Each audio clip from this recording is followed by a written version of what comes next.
Are you? Hello, everyone. My name is Notepad, and I write games for fun. So, what are we doing tonight? Tonight, we're going to be working more on Cardboard Hustle. A little bit. We might be ending it tonight. I don't know. Genuinely, I do not know. But, what is the exact goal here? What's the plan for tonight? Well, let me tell you. Oh God. I had a burger, and that burger is sitting in my gut like you would not believe. Truly, burger moment.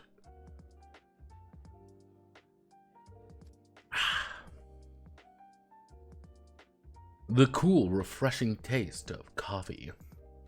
But, unlike last time where I kind of felt like I got hit by a fucking truck, we're going to be doing things a little differently. So, we go down to special duels.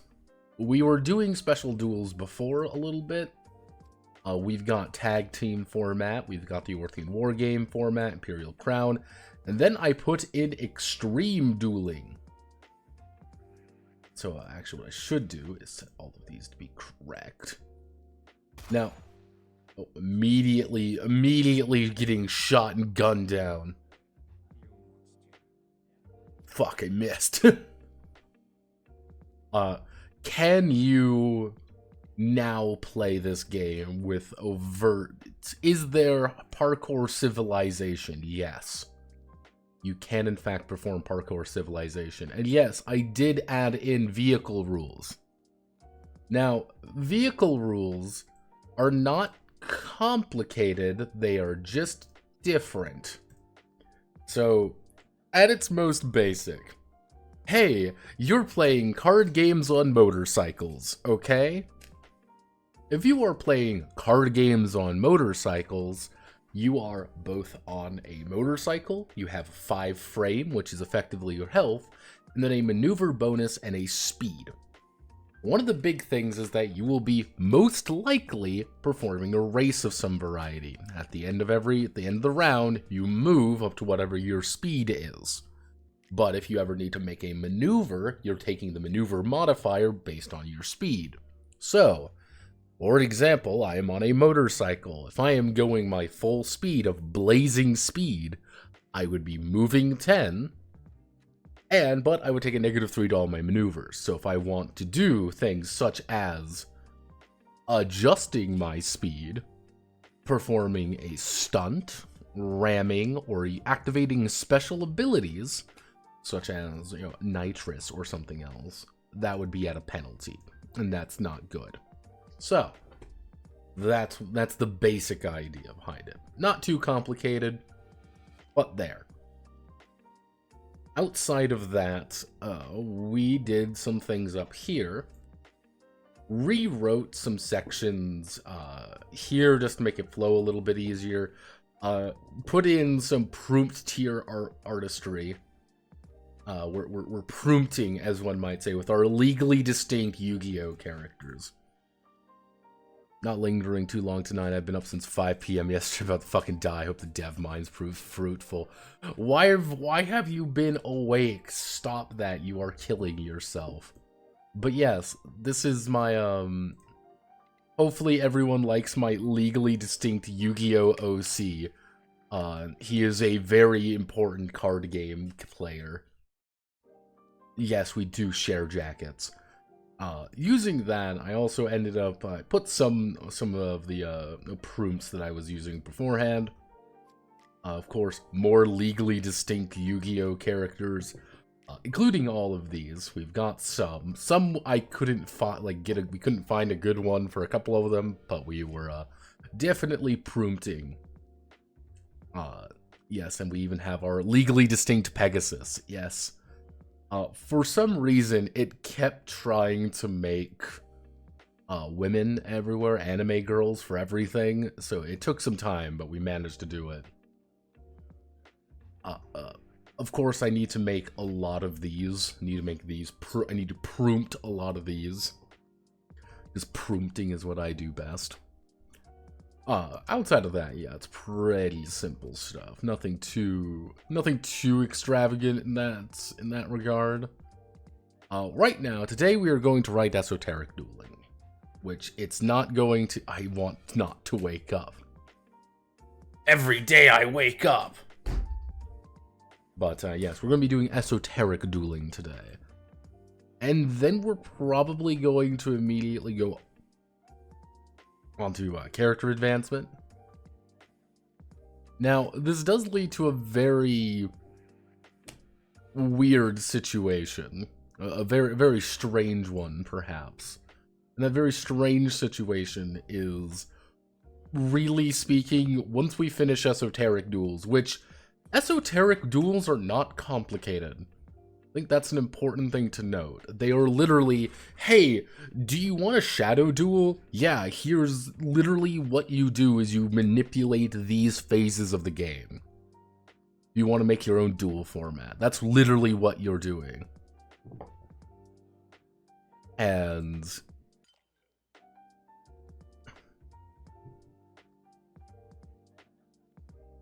oh god. And so it's like, okay, I'm curious about that. Though, it's been a while, but I feel like I should state this. Let's see.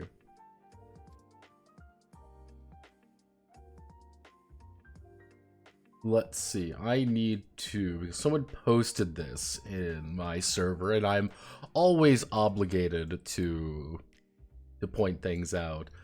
This is Sigil. Now, a little bit of context. Let me do this right. So, this was announced quite a while ago, and I would say this was announced last year and it was called Sigil, but it's gone through couple different names. But Sigil is ultimately Wizards of the Coast own 3D VTT. Yes, it's a full 3D VTT. Now, the secret is, we actually looked at it. Yes, we sat down and we opened it up to take a look. And it's completely free, but the base version kinda sucks. And this is what it kinda looks like. You can make your own miniatures in it. But mind you, a lot of the miniatures are actually restricted, and you don't get a lot of options between them, with very clear indication that you're going to be buying new things, because hey, why wouldn't you be doing that? And it does actually have a little toolbox system, so you can place things on your own map. You can make your own maps and place things. That's simple. Now, what we did, we explored a little bit. We looked into it. We saw what we could do. Runs not great. I'm going to say that right now. Doesn't run great, but it also is Unreal 5. So no shit, it doesn't run good. And one thing about it is that apparently, for some reason, they fired like 90% of the staff working on it. Yep, apparently like most of the staff who actually worked on it is gone. Yeah, and I think they kind of shat it out and said, it's here, ta-da, and then they never talked about it again, because why would you want to? There's nothing really exciting for me to talk about in that regard. It's just that. I hope everyone knows. Outside of that, technically, there is the idea of D&D Maps, which is the official VTT. That looks like a worse version of everyone else's VT, but has all the funny tools on it that you bought on D&D fucking Beyond. And yeah,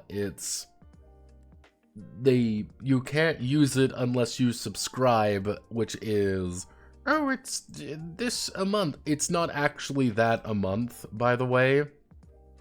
This is a lie. It's not $5 a month. It's I believe it's $9. Yeah, I believe it's yeah, if you go for monthly, it's $6 a month effectively.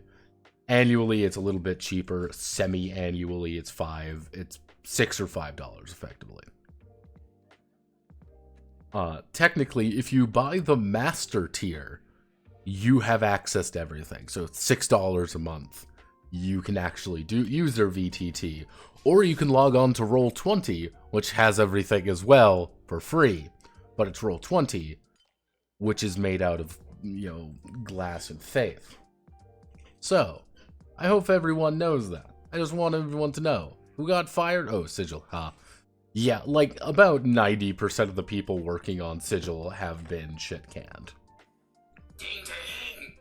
Hello, phone. Do you want to talk? What's poppin'? What's poppin', phone? That's a really ominous thing to say.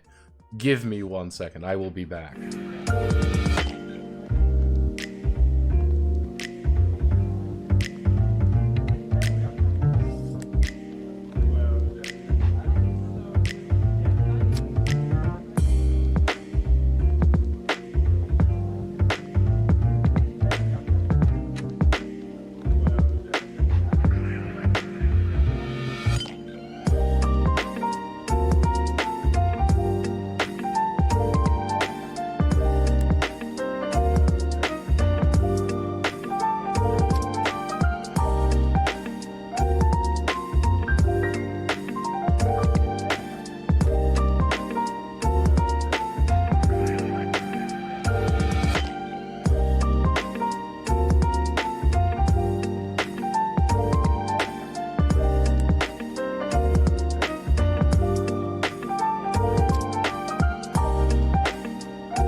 Hello, my mom wanted to talk.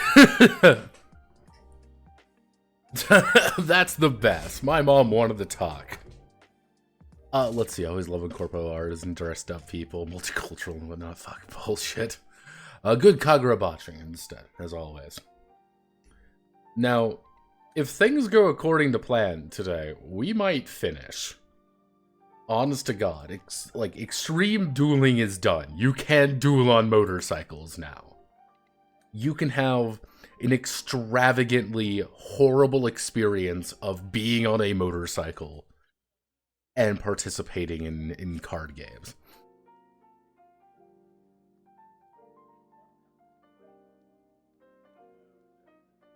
What does that smell?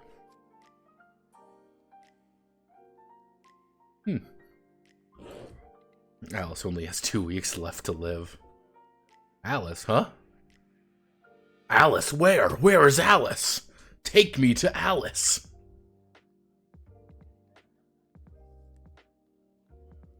I need that dark soul. That black soul. Oh yeah, God.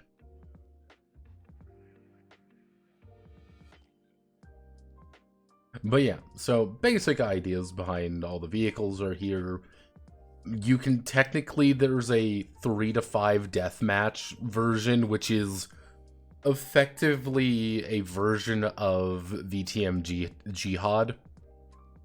Orthian War Game, which is literally just about being a complete jackass to one another, and then really basic tag team rules. Now, esoteric dueling. Alright. Let's get to esoteric dueling. Oop. So,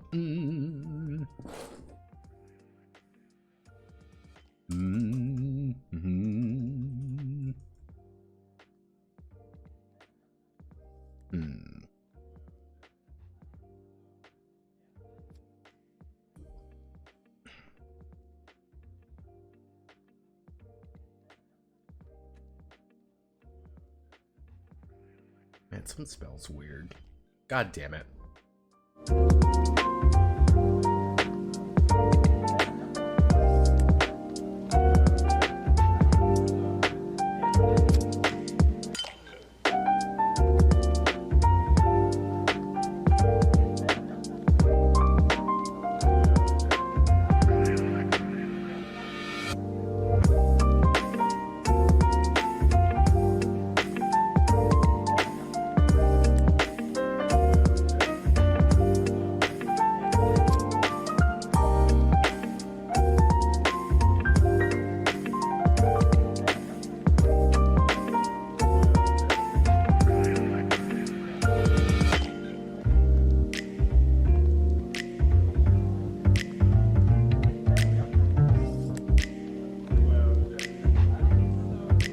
I don't like it when things smell weird, because inevitably when something is smelling weird, something is going wrong. So.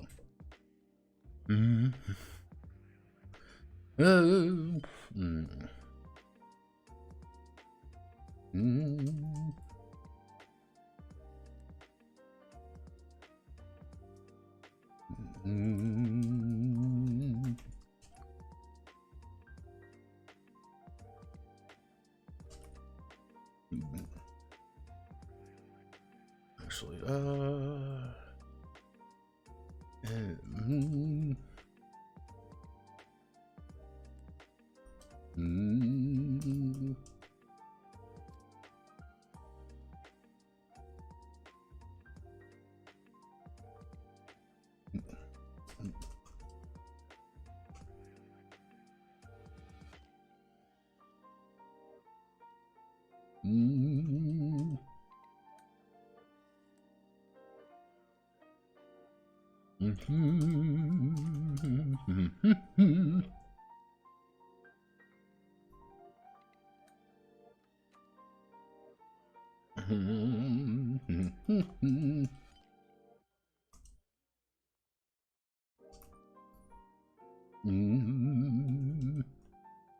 let's see. This is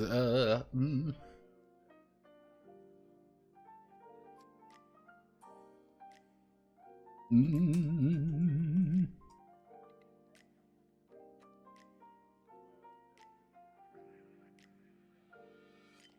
Mm-hmm.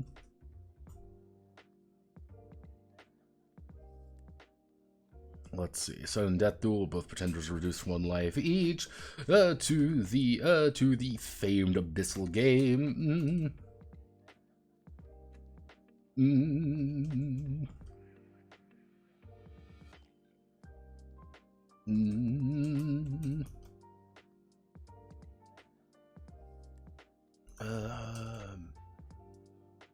Beforehand, established beforehand. When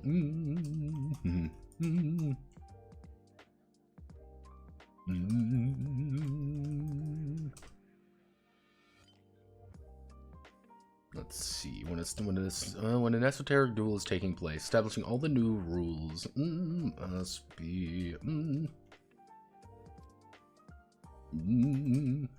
must be stated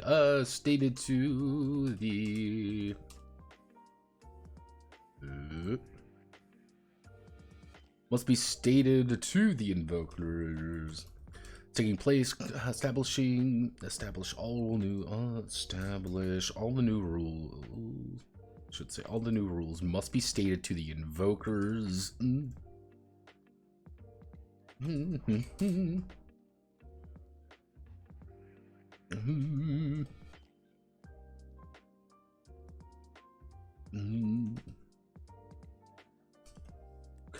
Clearly understood by them when an esoteric duel is played.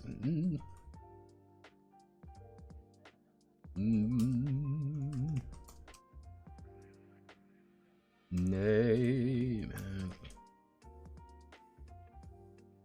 Let's see. A match of Invoker will. Let's see. A match of Invoker will take place. After establishing the rules, a match of Invoker will take place. Following those new directives. Actually.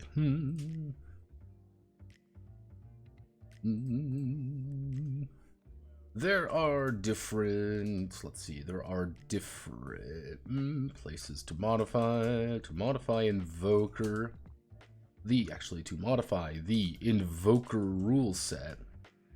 There are different places to modify the Invoker rule set, allowing the judge to modify the game as they see fit to match the appropriate tone or stakes that the esoteric duel is emulating. So we're going to grab you, put you in there. Cardboard hustle, Invoker rulebook. So we want to go here.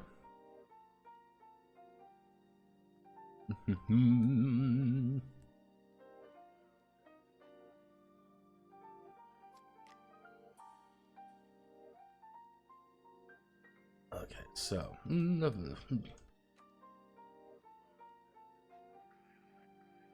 changing the initial.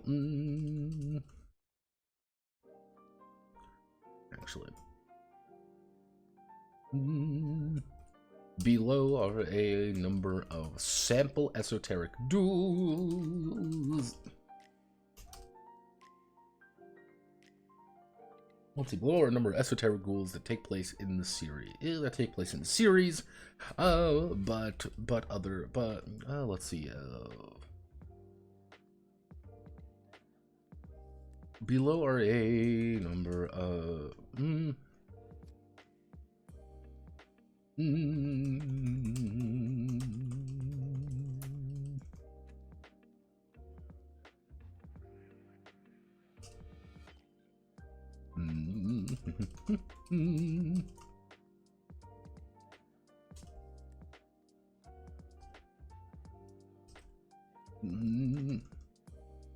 Actor to play differently and reward different strategies.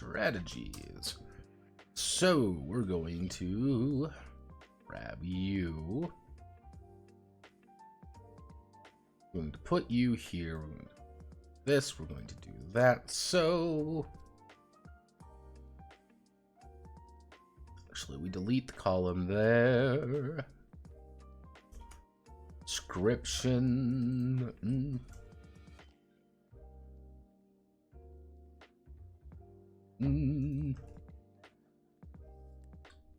We're going to set you to 14. We're going to set you to 14. Set you to 12. So, actually,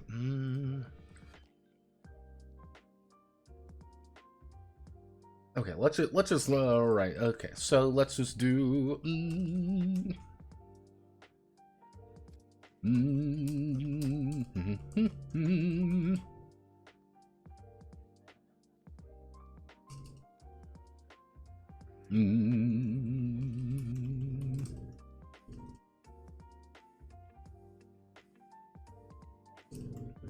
The abyssal game is called when a contract A. Actually, I should say.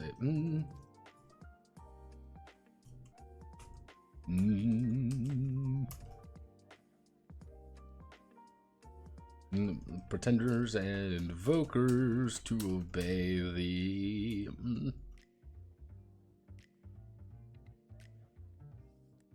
Okay, the contract is made.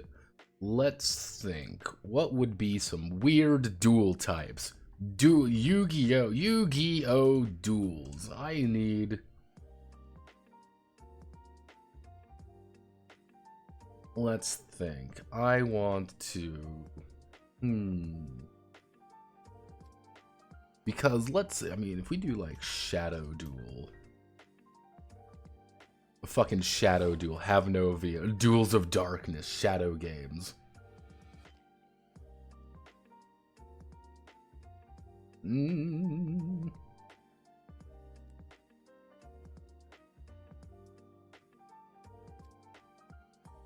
Yeah, yes, Atticus Rhodes. I've been locked in the nightmare. Let's see. Millennium item.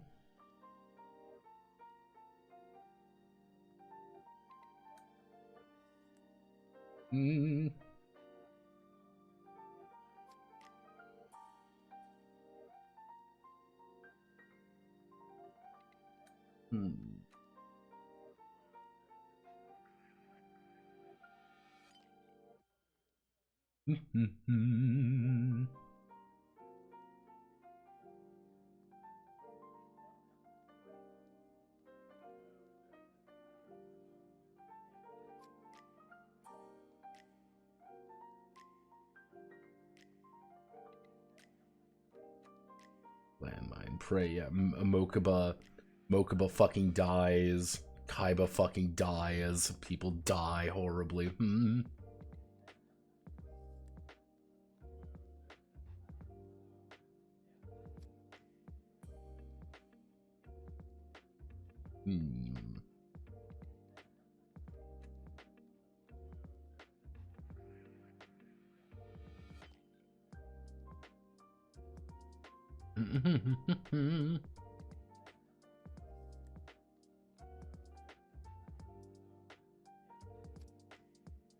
Let's think. Millennium item. Dragon. Actually, it would be fuck, what other kinds of duels would there be?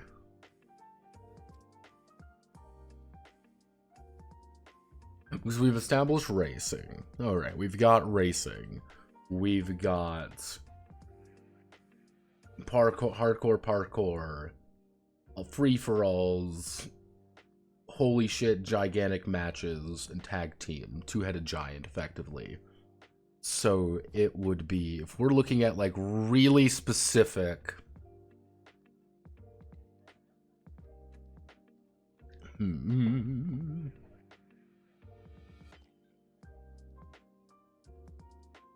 Space duels?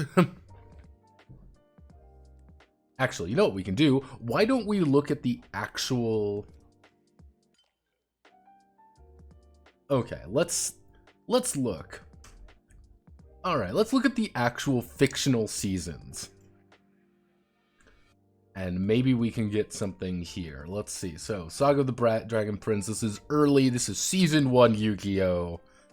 Abyssal Games.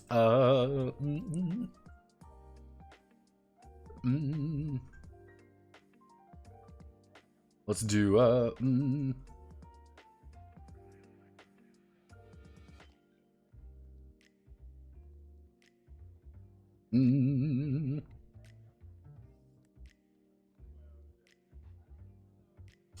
Orthian Battle Dice. The,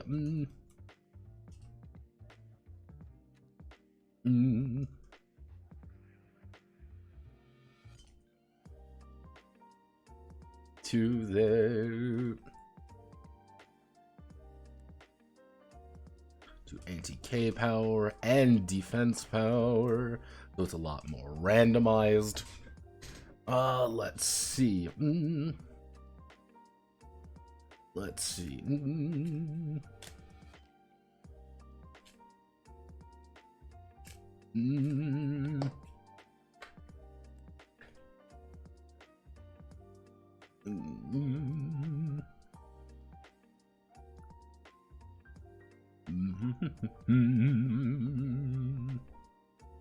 Let's think.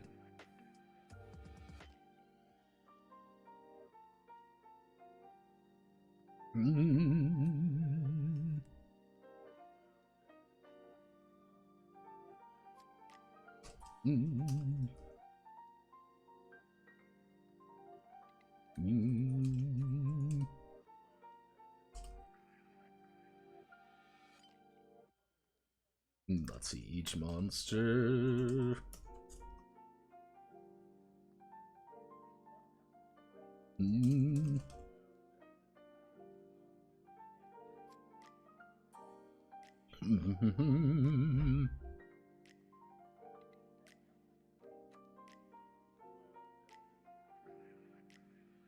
Actually, it would be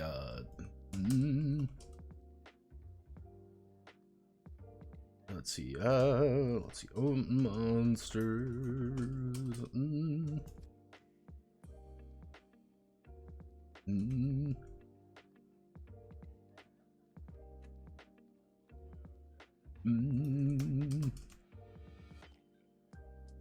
See, at the end of the war, at the end of the round.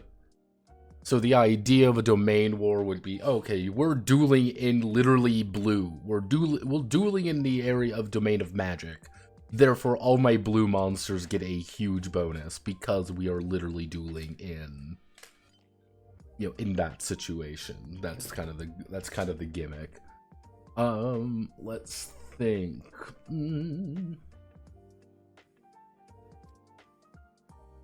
What would be some space duels?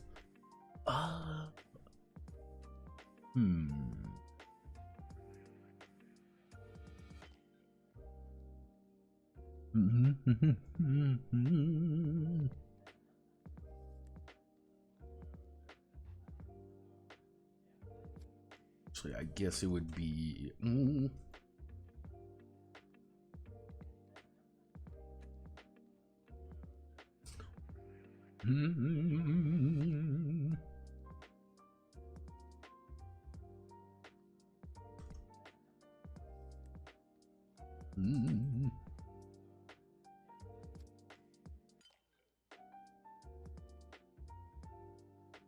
Let's see. Monsters are summoned at no soul cost, instead requiring a.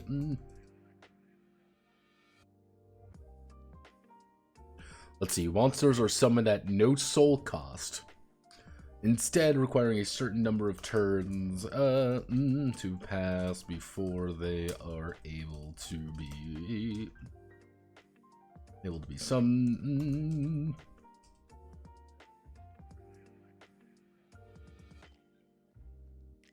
Kingdom dueling.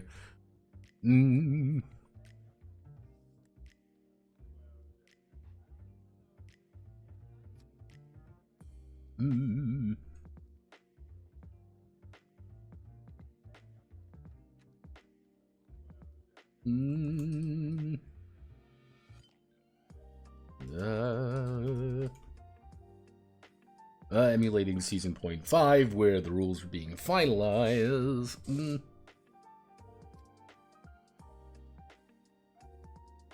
Let's see. Season Point 5, where the rules were being emulating Season Point 5.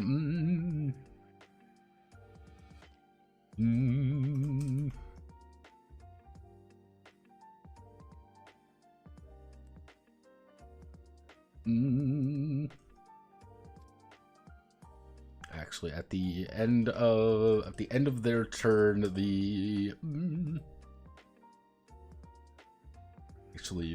let's see. At the rules were being finalized. At the end of their turn, at the end of their turn, the invoker may create a rule for this game. That does not contradict does not contradict an established rule. There we go. May create a rule for this game that does not contradict an established rule. The idea being, you do not benefit from this rule right away. That's the problem. You don't benefit from it right away. But since you've put something out there that's really strong, you're just encouraging them to put out something that's strong. But if you word something incorrectly, it's kind of like oh shit, well, I've put it in that all red monsters get, 10,000 HP when when I physically hurt myself or something, and then someone else puts it like haha, but, if magic now gets 10,000 HP or whatever. Life bet fuels. Life bet fueling? Actually.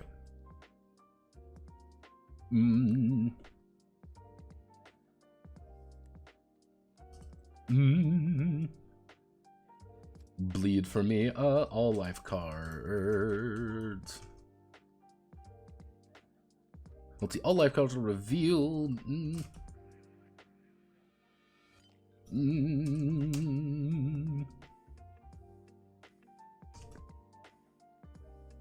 During the draw phase, the invoker may take a life card in addition to draw a card from their deck. Kind of, you can just literally kill yourself a little bit faster by taking by taking one of your life cards, which you all know. That's the thing. Now the enemy knows what you have in your hand, and now they know. It's like, okay.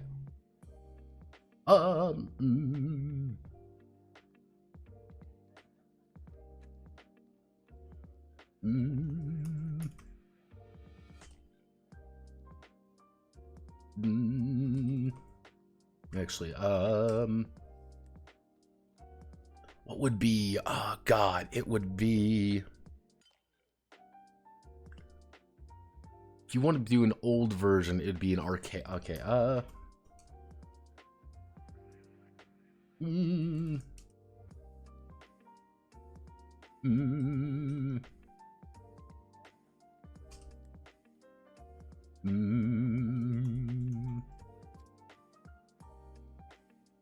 emulating forgotten memories. Monster slots are they're emulating forgotten memories.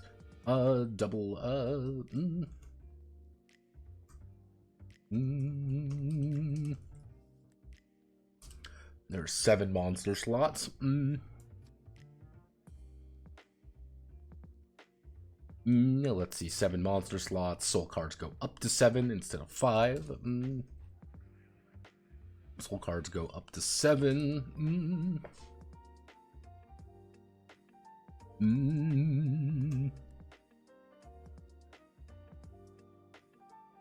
Do not add soul. Do not add soul energy. Sacrifices do not add soul energy. But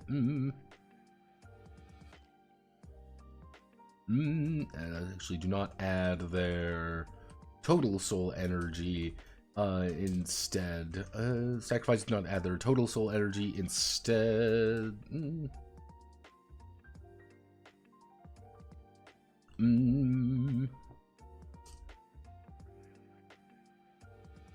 Only +1. So if the idea there is like, hey, you want to summon a 10-drop in Archaic Invoker, you have to sacrifice 3 monsters. Because you only have 7. So you have to burn, 3 extra monsters.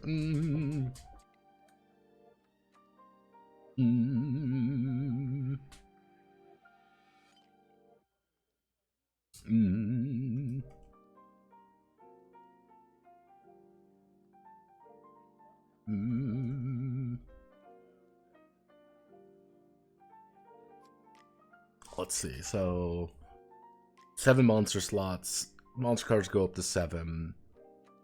You're far more encouraged to sacrifice up, with kind of the idea being like, hey, this is kind of guillotine summoning. Why no one likes it.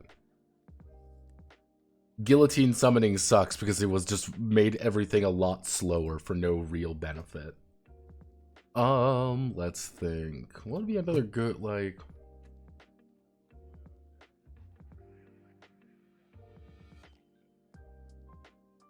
If we want to do the idea that this is like an exorcist, effectively playing children's card, an ancient version of children's card games to exorcise a fucking ghost. How do we do it? Well, we're doing it that because we got that. We have a lot more soul because there's a lot more magic in the old days. Actually,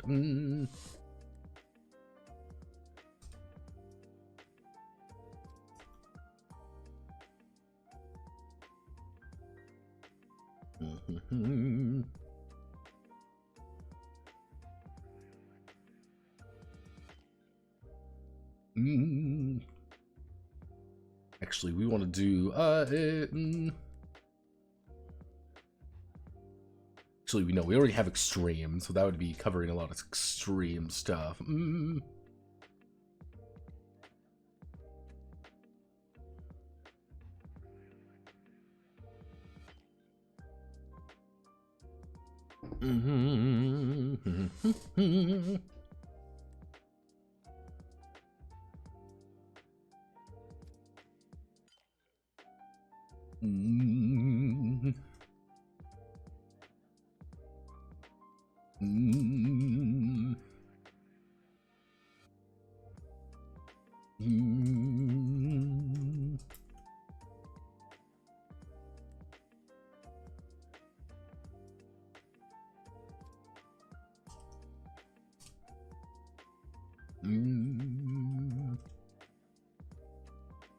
Let's see.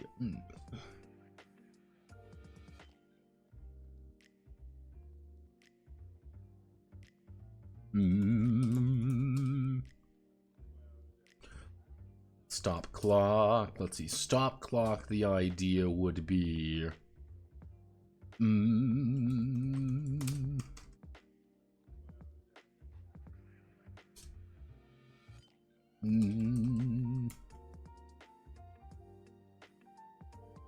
Each invoker is exactly 5 minutes.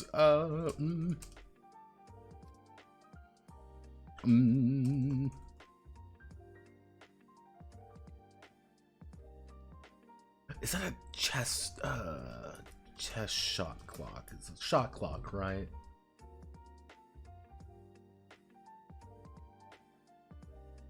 Is it just called a chess clock? I thought it was called a shot clock.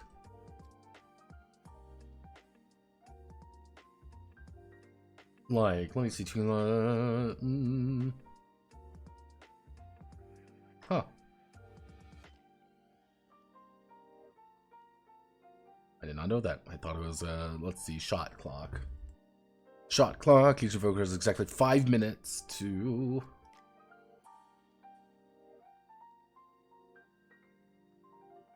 Let's see. Is it...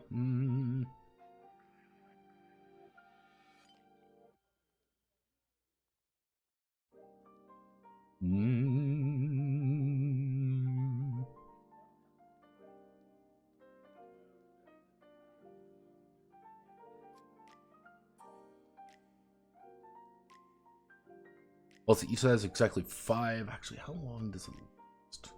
2 minutes. 2 minutes to make their plays. Shot clock.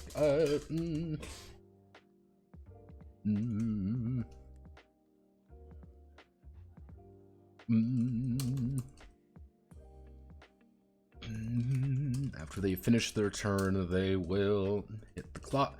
Hit the clock. They will stop. They will stop their clock.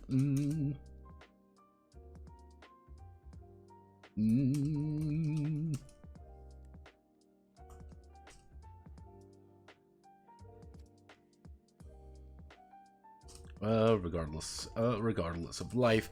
So it's 2 minutes doesn't seem like a long time, but it's okay. I'm gonna play this, tap these 2 things, hit. You know, you are now in a weird, like, you can't play delay as easily, but maybe you want to play a deck that's like, hey, I just need a way to shield myself effectively because I know he's got a bunch of high drop cards.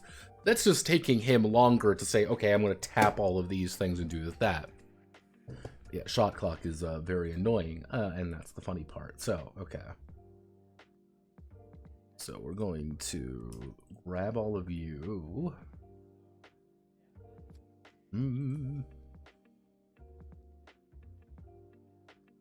Okay, so...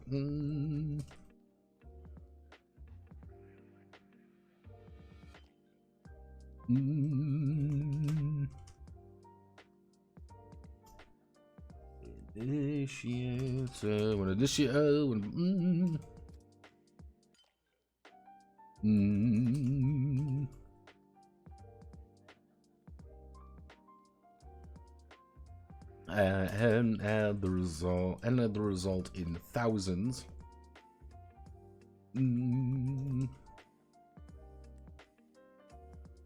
Attack power or defense power.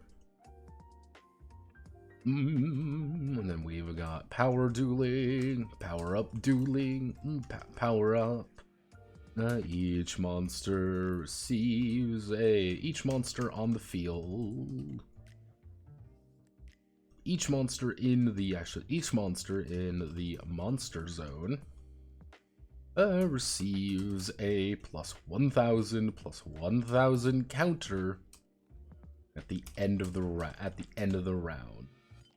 Domain war. All monsters of a particular domain receive a plus 2,000 counter at the end of the round.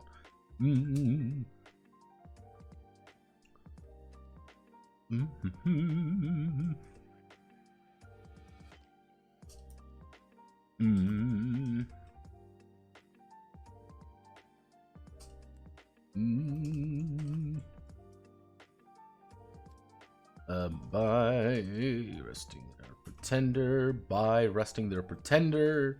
So the entire idea is saying, hey, I want to kind of, at what point am I using my pretender to support myself? What time am I using it to power up a little bit?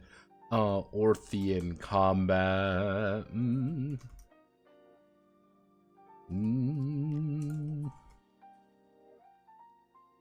At no soul cost. But require a certain number of turns. So require certain numbers of turns to pass. Be summoned equal to their soul cost. So the entire idea of Orthian combat means if you have a 5-drop, you have to wait till turn 5. That's a lot, but hey, Kingdom Duel, emulating,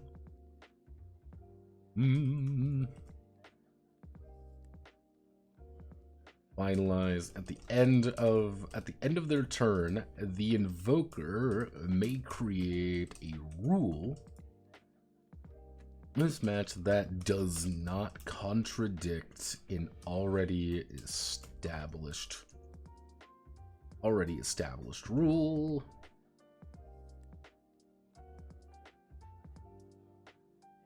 Bleed for me.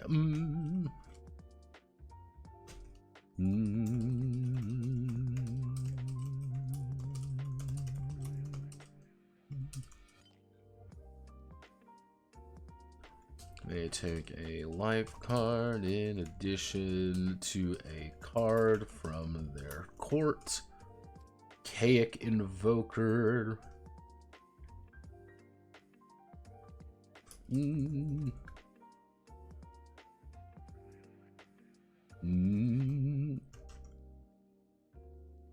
Emulating Forgotten Memories. There are 7 monster slots. Soul cards. Cards go up to 7. Sacrifices do not add their total soul cost. Do not add their total soul cost to soul energy. Instead, they offer only +1. And the pretender may heal over their maximum life. Guillotine summoning. It sucks.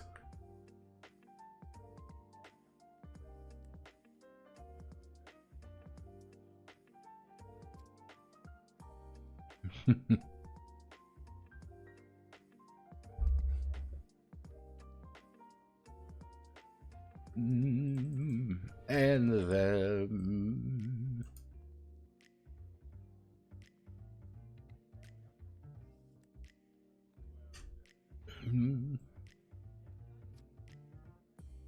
put it like this. We can put an image right here. Cool. Some weird simultaneous turn rule. Oh god. Let me do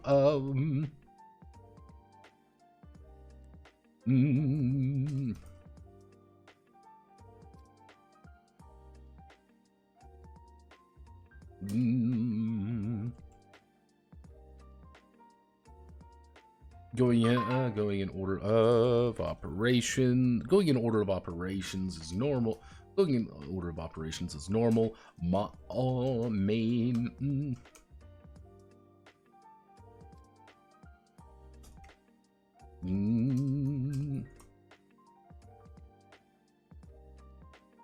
We're taking an order of priority.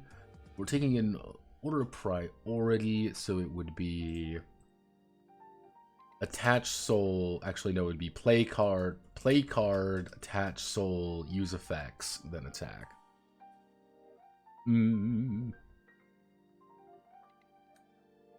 Let's see, 4A to 4D, taking an order of priority.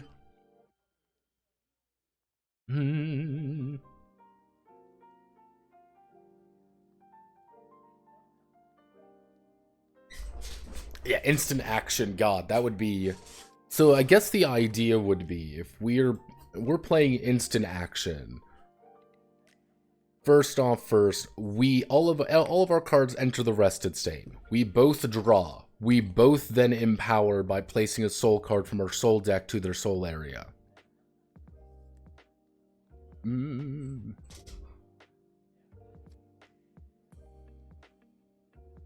Then we have the main phase, which is both players say, I want to play a card, versus I want to play I want to do something like that. If you don't want to play a card, you have to wait till they do.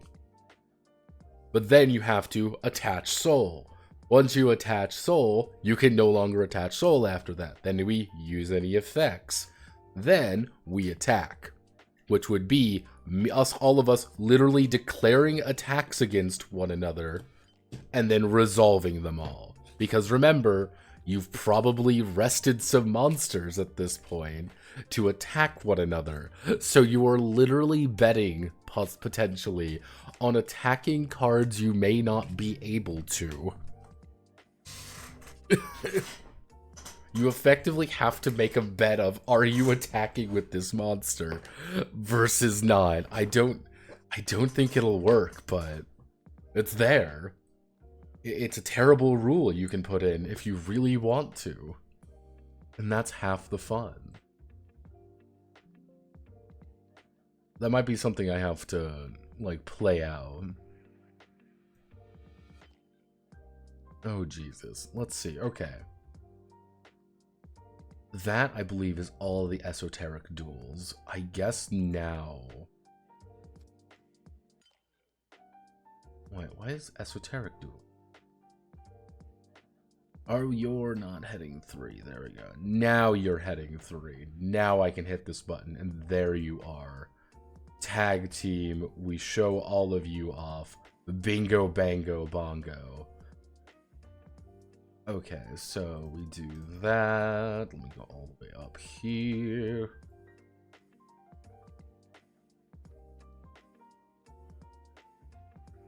Let's do 1 second. We're going to play a game. We're going to play a fun little game called this.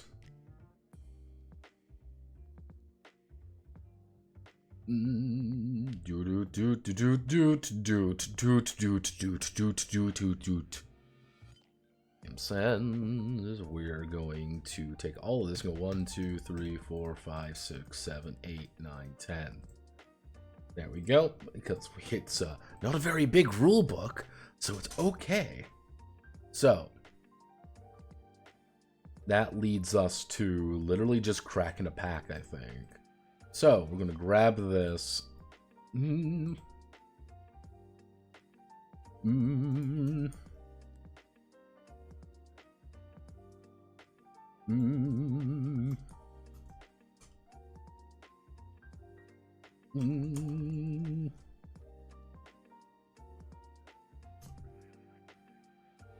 Cracking that.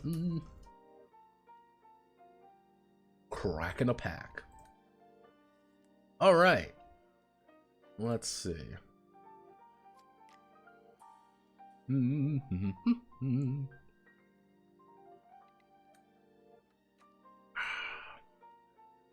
Delicious coffee.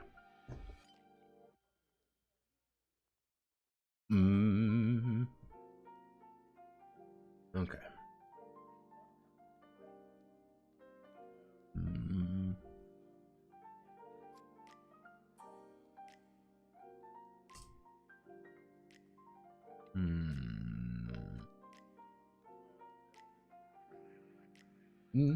Actually, no. As the so does their deck. So does their court. Options on their options and their options in the field. Let's see, and so let's see. So does their court and their options. When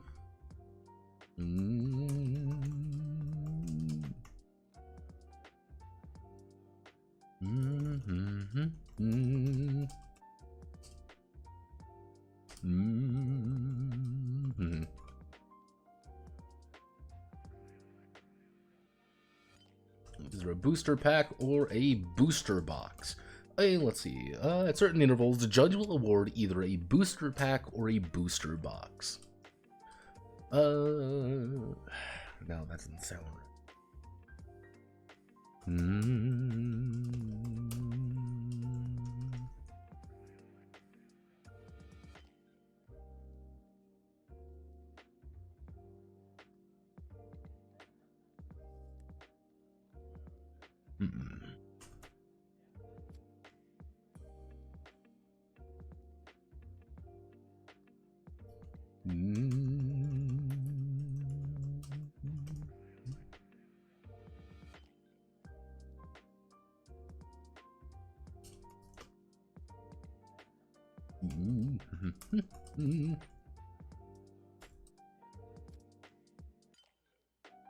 Will be awarded a booster pack or a booster box. The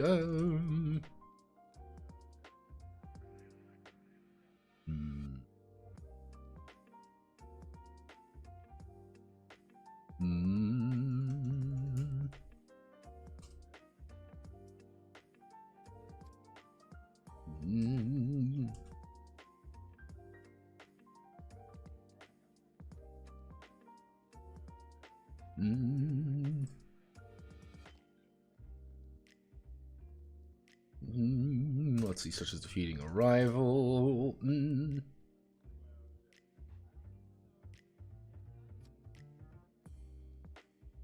Mm.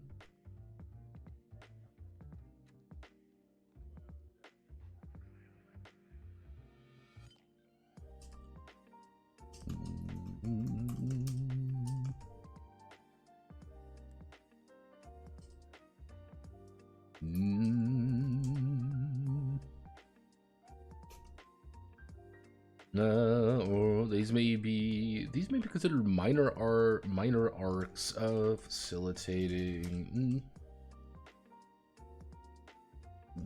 facilitating a larger one, or a reward for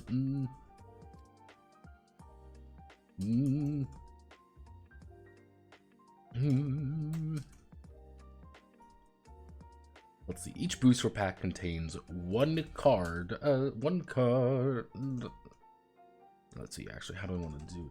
Each booster pack. Let's see. In minor role playing, booster boxes are rewarded.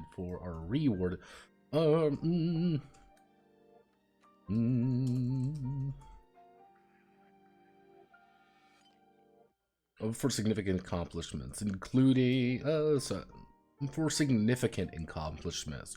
Let's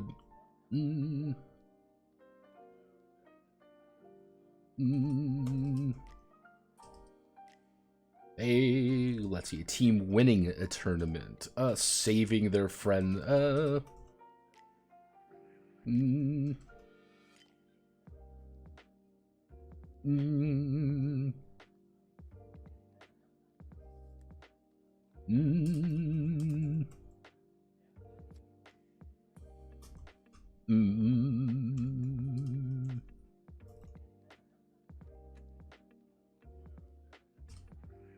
let's see, let's see.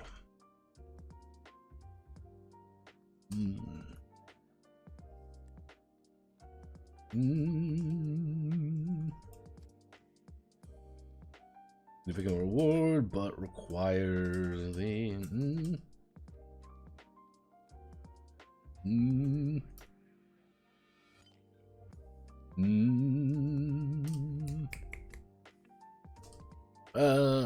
risky feats.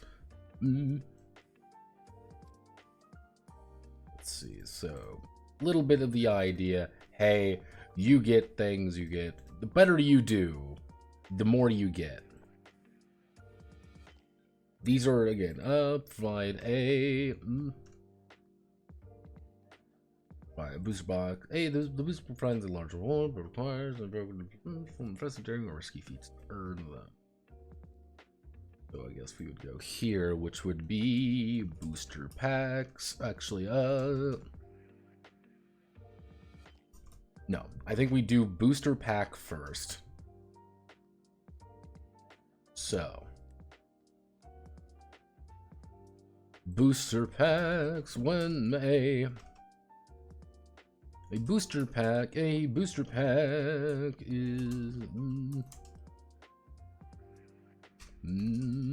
when the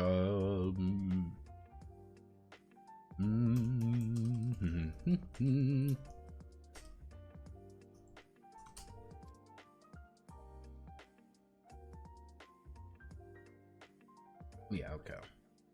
I'm not going insane. I'm not like getting my terms mixed up. When an invoker is awarded and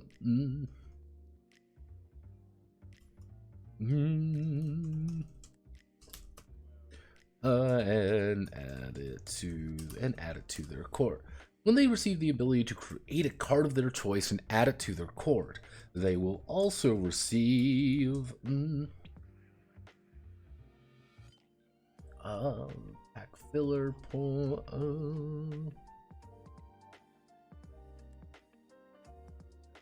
card game collector. 2 cards from cracking when they crack a pack from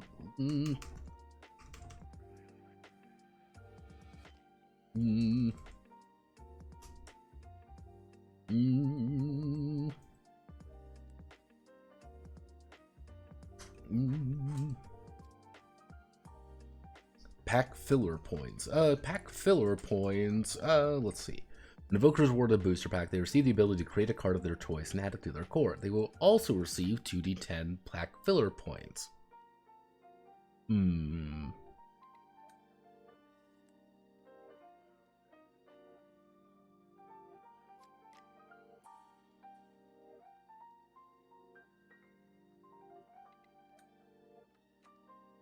No, pack filler points.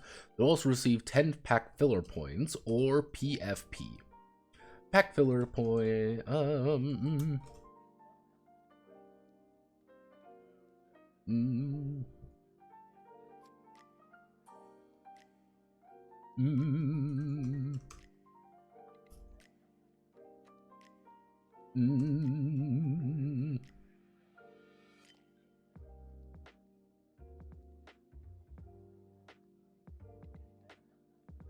God, how do you word this?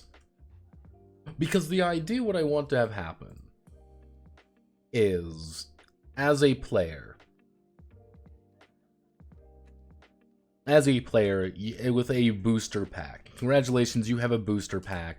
That means you get +1 card of choice. I really want an 8-drop blue card. Cool, you can get an 8-drop blue card now. That is your choice. You get to design it. Effectively, your PFP, my idea is that, actually, for booster boxes, is you could make a, for a booster box, you get an alt, you have the, you have +2 cards of choice, or +2 cards of choice, actually, new,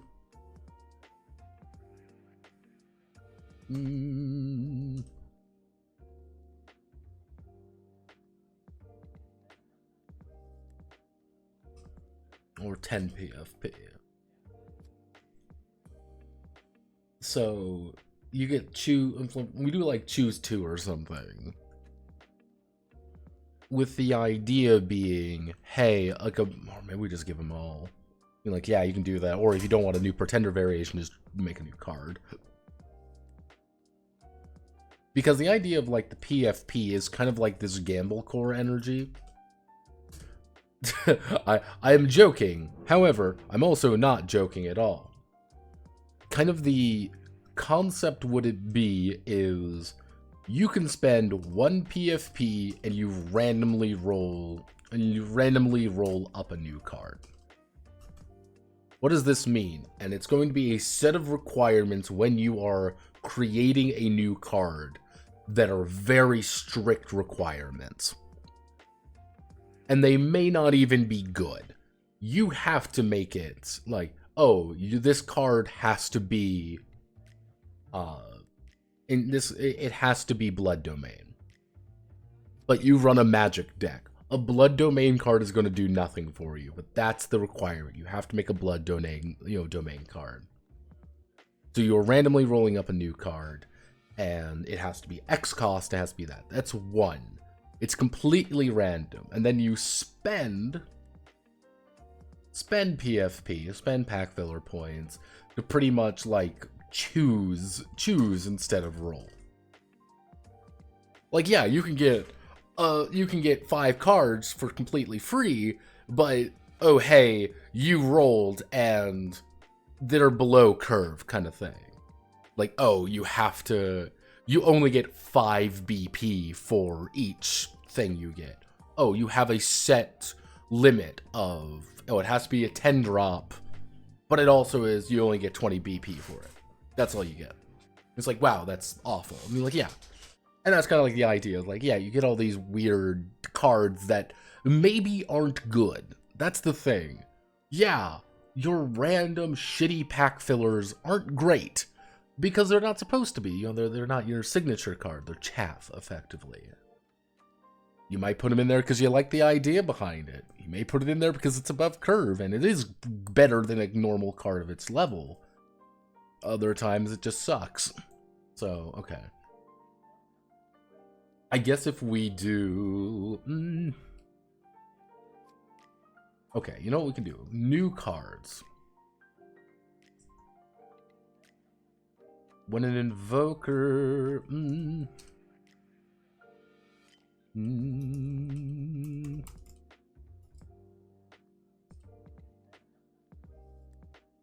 cracks a pack or opens their booster box. Opens their booster box, they will be rewarded. They will be rewarded by being able to create new cards for their court. These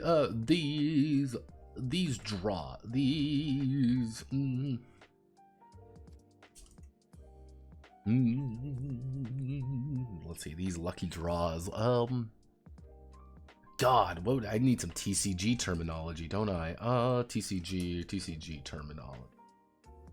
Because I feel like there's a term for this, and I don't know what it is.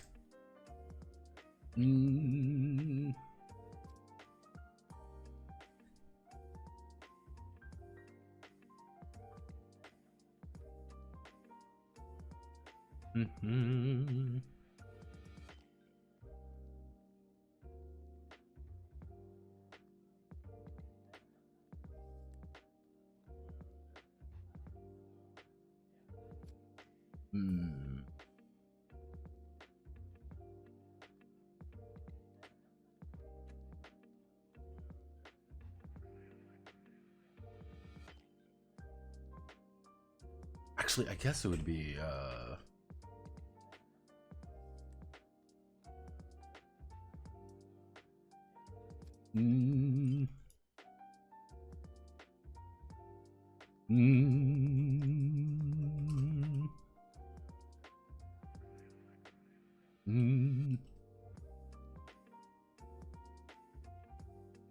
these are known as retinue cards. Being designed by the invoker.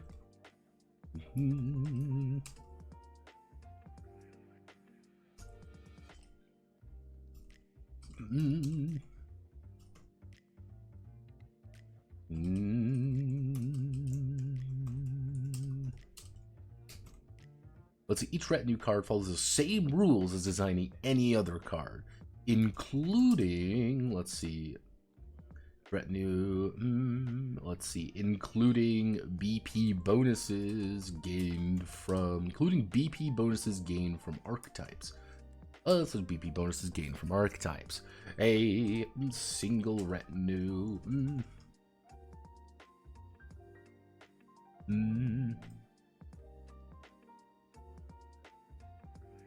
Okay, so if we do that, that means we go up here.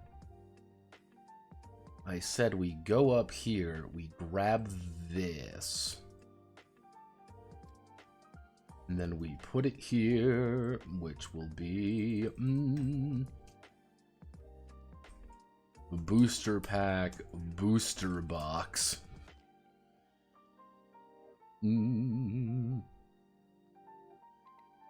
Let's see, booster packs, booster box.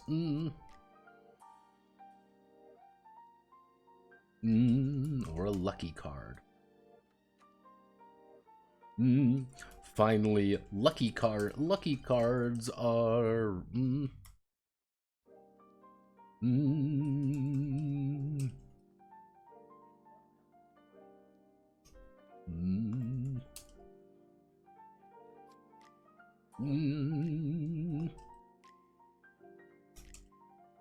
let's see, perform extraordinary deeds that play.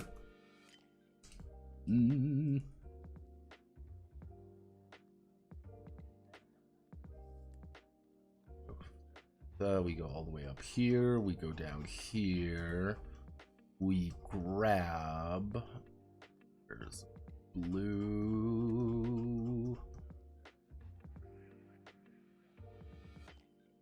I don't know where the blue is. God damn it. Special. There we go. Academy papers.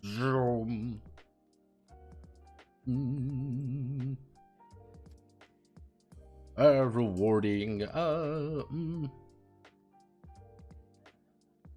Roughly speaking.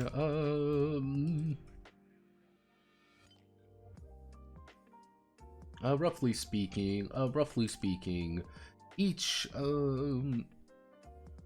every arc, 1, 2 to 3 episodes.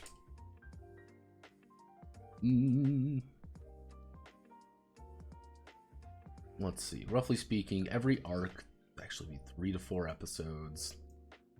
3 to 4 episodes should reward a booster box, allowing the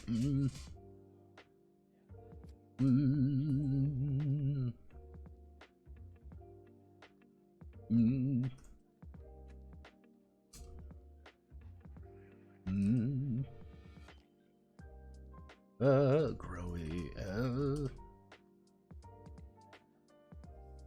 mean that a booster pack should be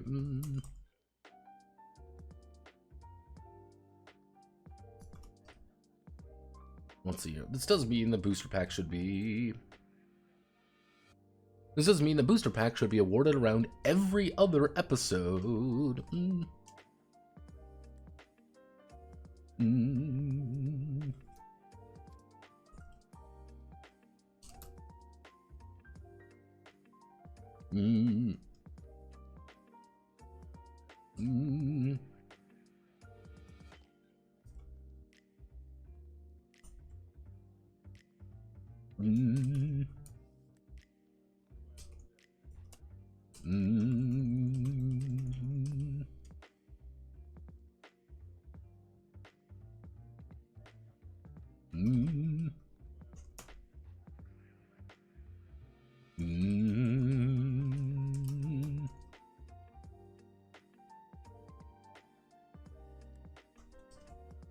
So does the time, as the plots grow more complicated, so does the time of being able to edit, so does the opportunities.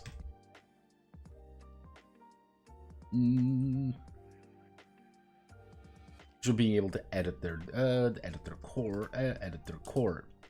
Lucky cards are a reward for invokers who who indulge in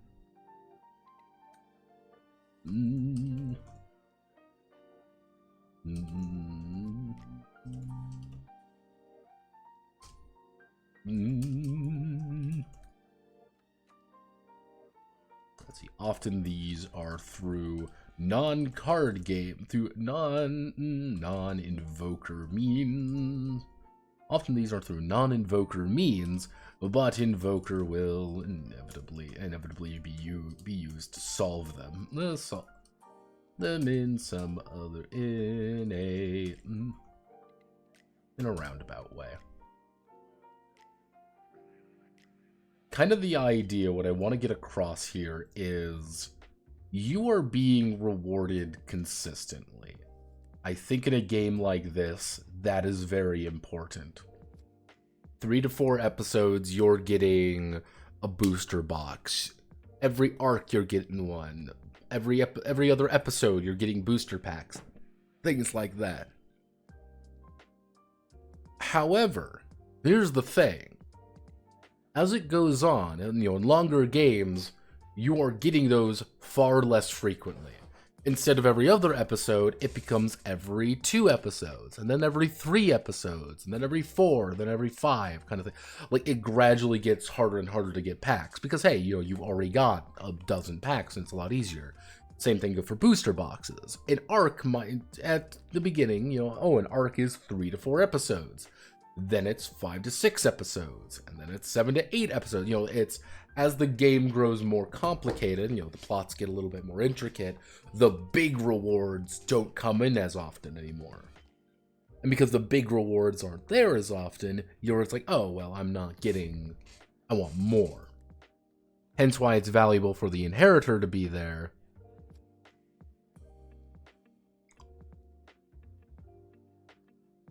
Oh, jeez.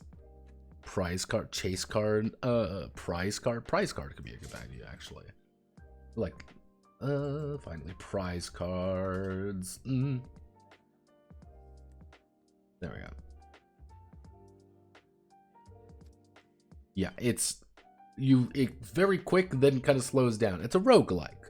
If we're thinking what a roguelike is, there always comes the, well, I want to, you can get things early on pretty easily, but later on, you're like, I'm kind of like trying to make things easier. I'm trying to take what I already got early and make it and apply it a little bit easier. So if we have a retinue, this would be a booster pack gives 1 retinue card. Booster box gives 3 retinue cards. And a prize card is 1 retinue. Perfectly suited. Each retinue confident. BP, including BP bonuses. Let's see. Okay, so that's kind of the basic premise there. Nothing too extravagant, but doesn't need to be extravagant, because this leads me to, I guess it would be pack filler. Pack filler. PFP. Okay, so pack filler. Each booster box. Actually, booster boxes and booster packs. We'll have a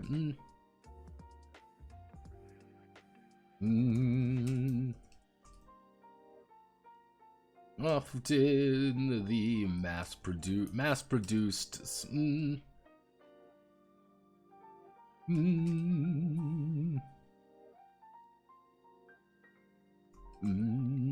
a few quartz use outside of a few niche examples.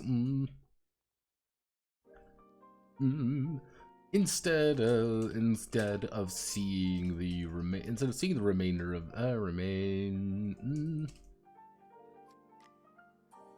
they are instead converted. Actually, capital, instead of seeing they're seeing these cards, they are instead converted into pack filler points, or PFP. Or PFP. PFP may be let's see. When a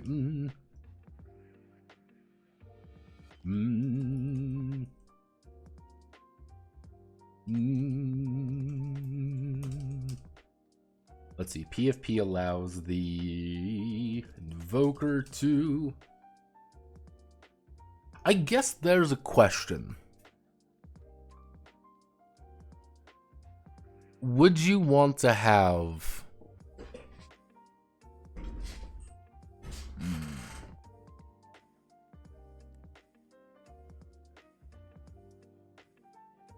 No. Okay. They were instead converted into pack filler points, or PFP. PFP allows the invoker to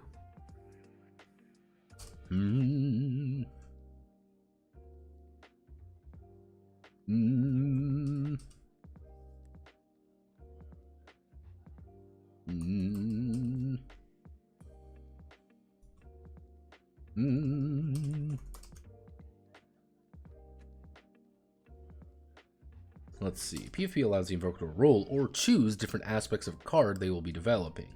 Each PFP, let's see. PFP allows the invoker to, only a single PFP is needed.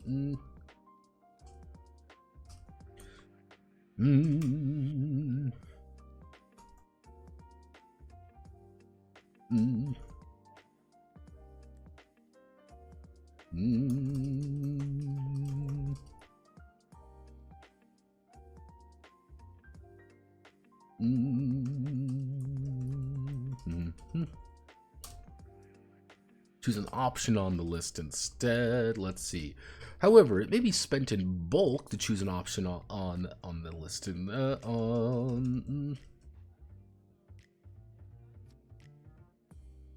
Mm.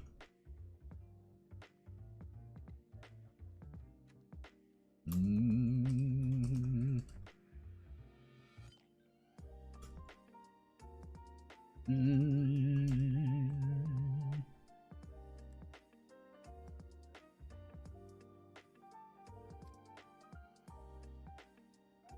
Okay.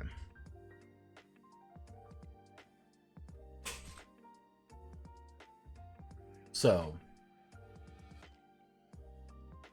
we're going to think about this, because we need to think about this, honestly. What do we need? What would be the... Okay. Let's think.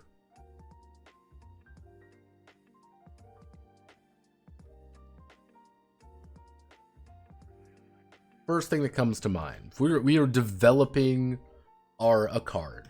What do we have to work with? 1, soul cost. Alright, that's just an immediate, like, this is a thing we have to accommodate now. It's the soul cost. Alright, easy enough. We have build points. How much BP does it actually have to work with?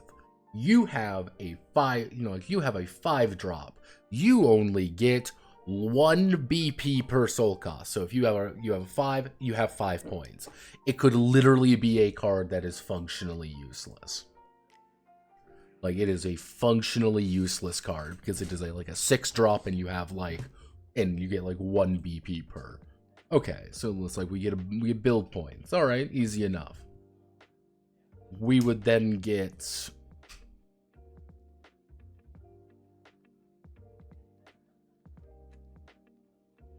effects, ATK defense. Oh, domain. Domain's an important one. So you would roll for whatever your domain is, effectively. Because, yeah, you don't know what your domain's going to be.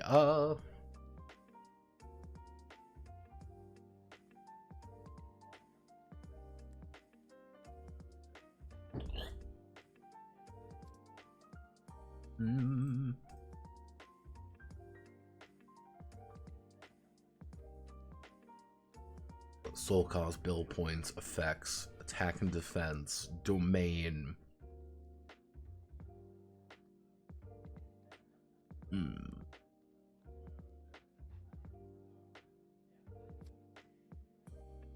Actually, I guess it would be,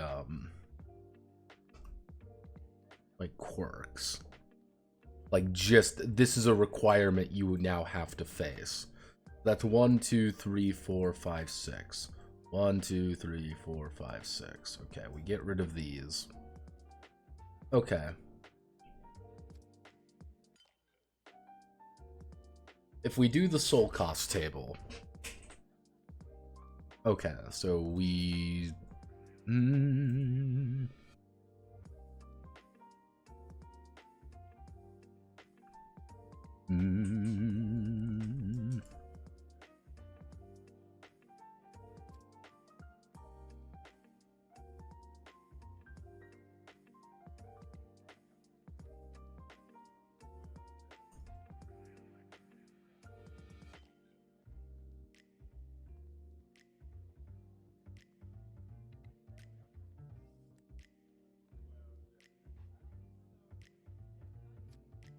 Let's see, 1, 2, 3, 5, 6.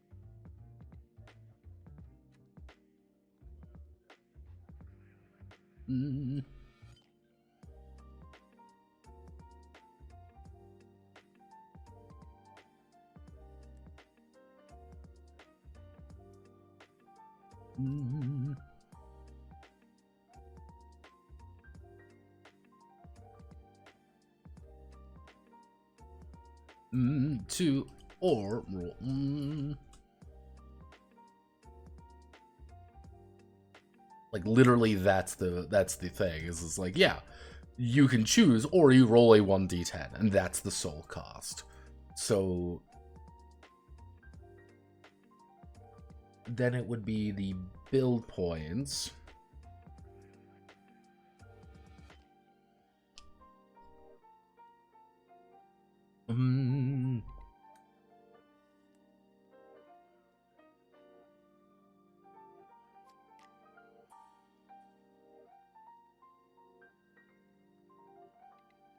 So if we do this, this would be...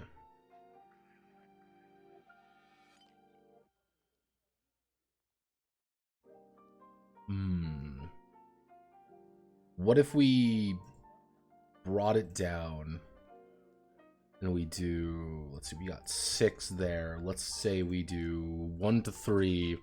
1 to 3, 4 to 7, then it'd be 8, 9, 10. No. 1 to 2, actually 1, 2 to 4, 5, 6, 7, 8, 9, 10. No. 2, 3, 4, 5, 6, 7, 8, 9.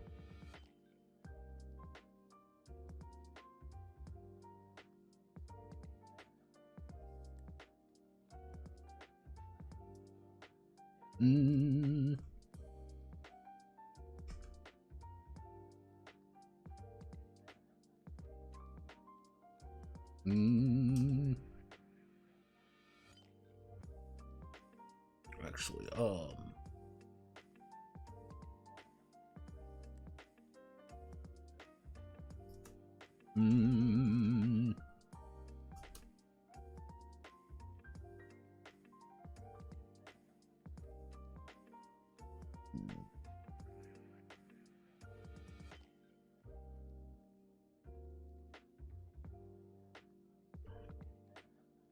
six.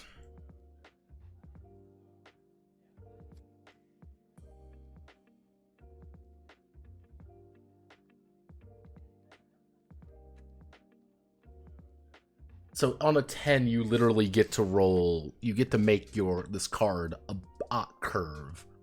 Or do we...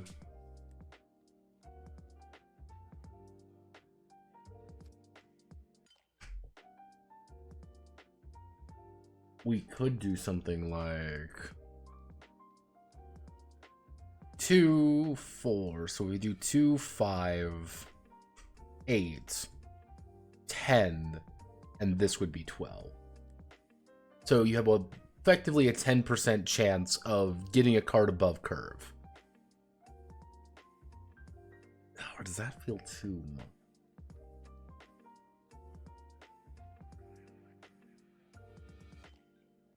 You know what? This is not helping me making this in this particular thing. So we're going back to this. Okay, so base, if we make the idea of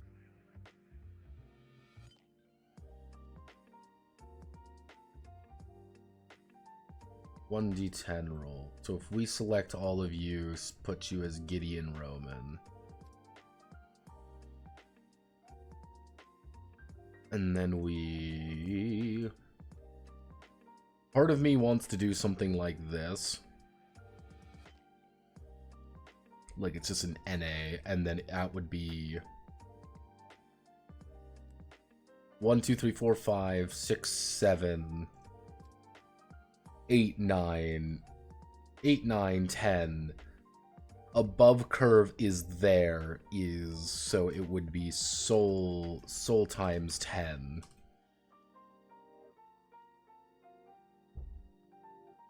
Soul times 8, 7.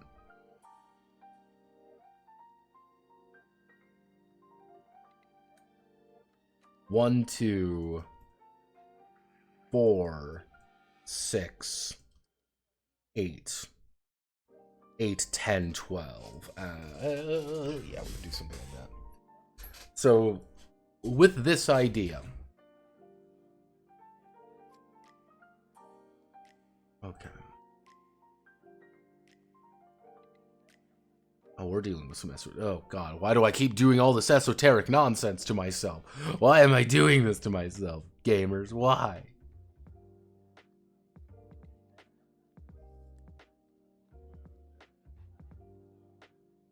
Okay, so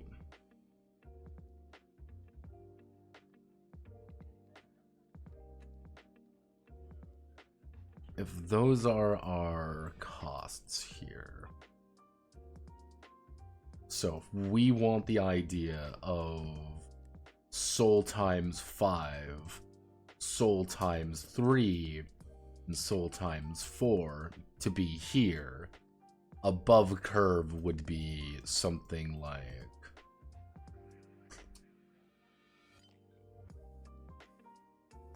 yeah, so not as crazy as monsters, but monsters should feel a lot more crazy because monsters are more fun.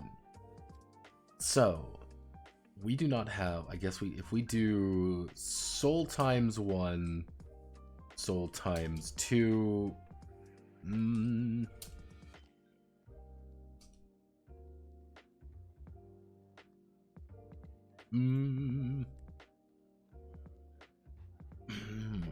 let's think. Unless we literally do like soul.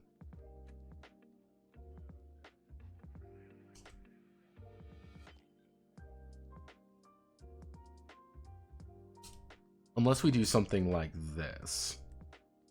I think that could work. So you have a soul, let's say you have an action with a soul cost of 2. You have literally 1 build point to do something with. It will probably be fucking worthless. But you rolled, and you said you wanted that. Could be useless, but it's still a card that you have. And it's like, okay, maybe, no, maybe I roll something good, maybe I don't. Unless I do maybe something like that. Soul times 1, soul times 1. Like, you just have a ridiculously little amount of points. And we need to...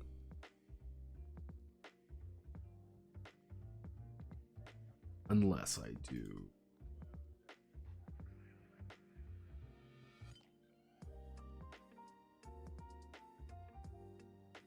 It'll always be a little bit below curve. Items. Items we do like this. Okay.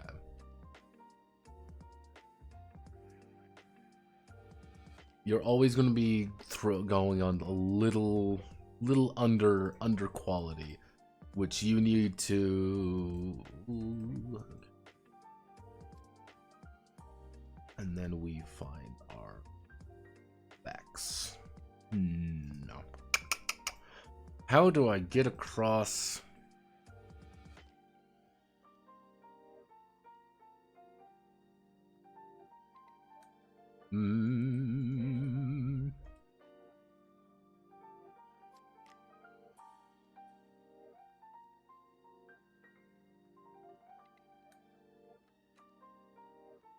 One, 2, 3, 5. Technically, we put you there. So, number of effects. So, if we want to have effects total, you can have 0 effects. If you roll a 1, you can have 1, 2, 3, 4. Limited. Unless I do 1, 2, 2, 3.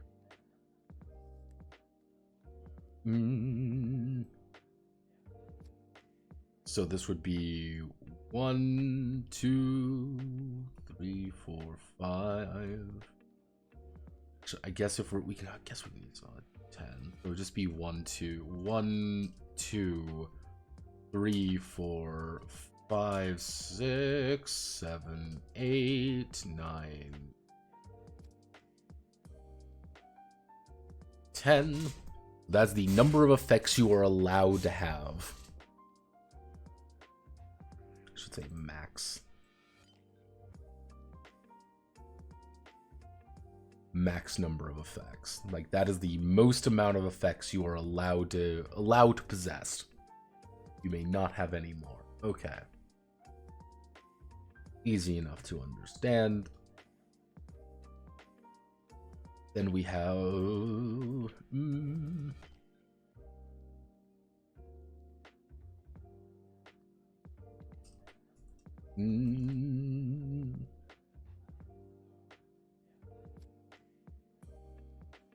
Yeah, 3 PFP, or roll 1d10. So we need to extend this out. So this would be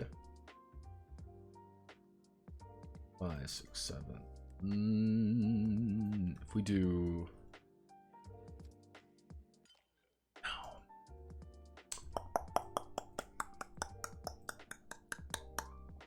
Okay. All right. Drink more coffee.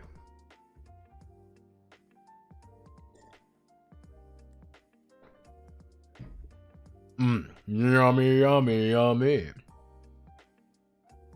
It tastes like honey.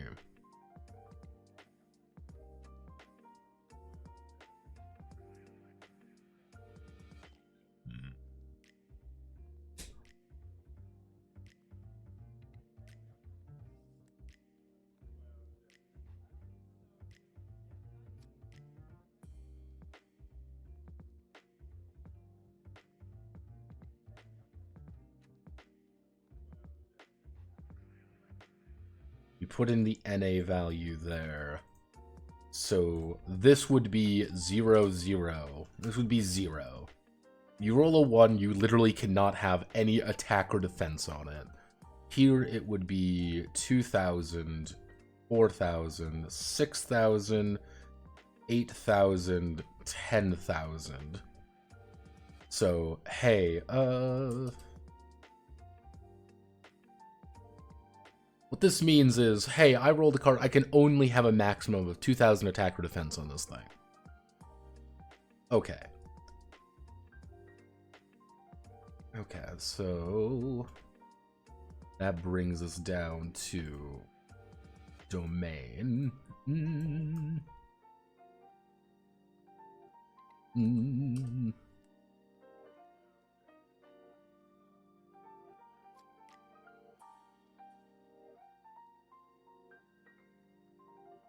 Okay, now this is where things get this is where things start getting weird, because what we need is domain expansion. Infinite meme works. Ouch! Now this is where we have some funny stuff going on. A little bit of comedy moment for those curious. Because what we need is either blood,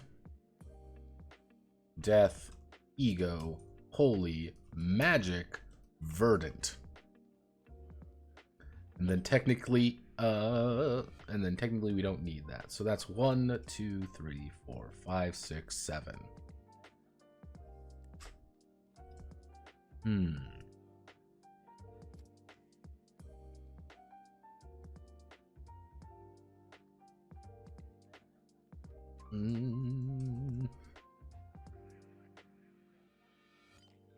Okay, so let's see. 7, 8, 9, 10. This is where the complicated part comes in. What do you do with 8, 9, and 10? If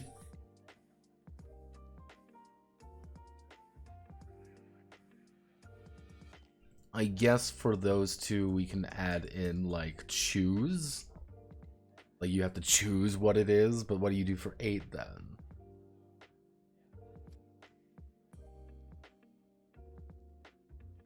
Or do you say 30% chance I get what I want?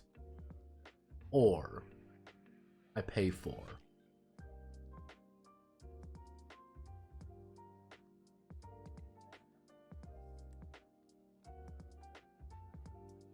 You know what? I can ask the crowd. Let's see here. The gamble core question. Notepad, yes. Gamble core. Would you want to?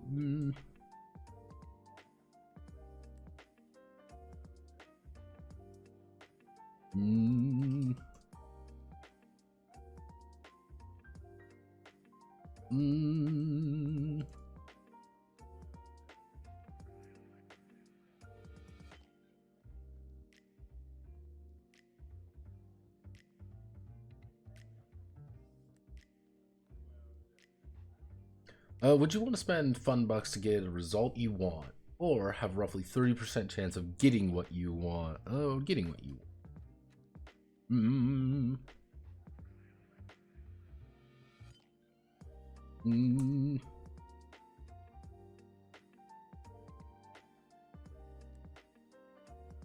Roughly a 40% chance of getting what you want, and 60% chance of not.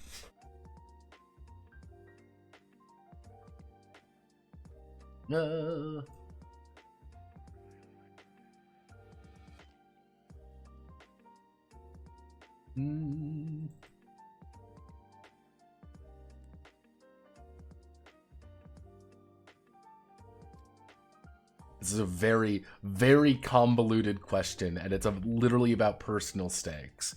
Immediately, this is an option.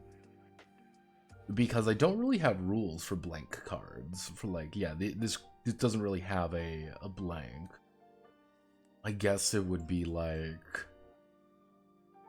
Oops, all Morlock. There we go. If we... Unless I do, what if I move it there, and if you roll a 1, you get a Morlock, but then you get a... Verdant. Choose.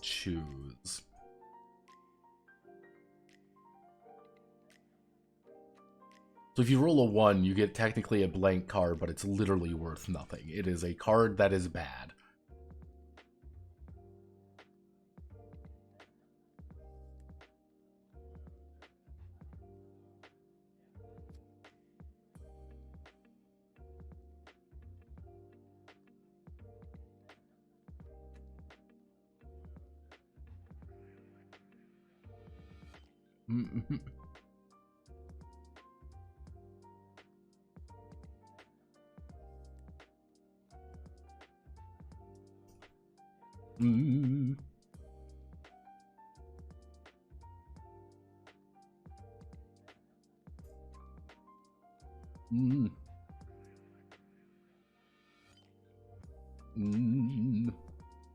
Literally, up. Literally, it's you're burning fun bucks and XP to get it.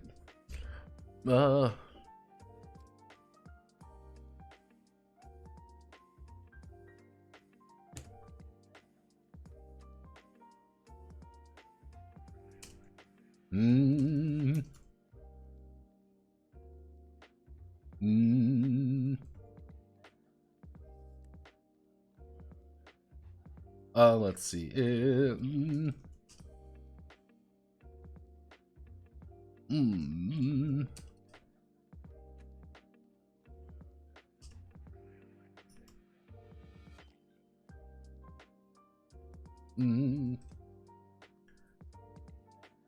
You will spend them. Multiple random cards that may do nothing, or a card you actually want to draw.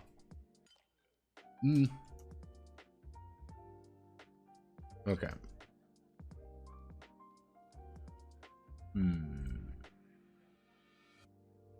What do you all think, mysterious online people?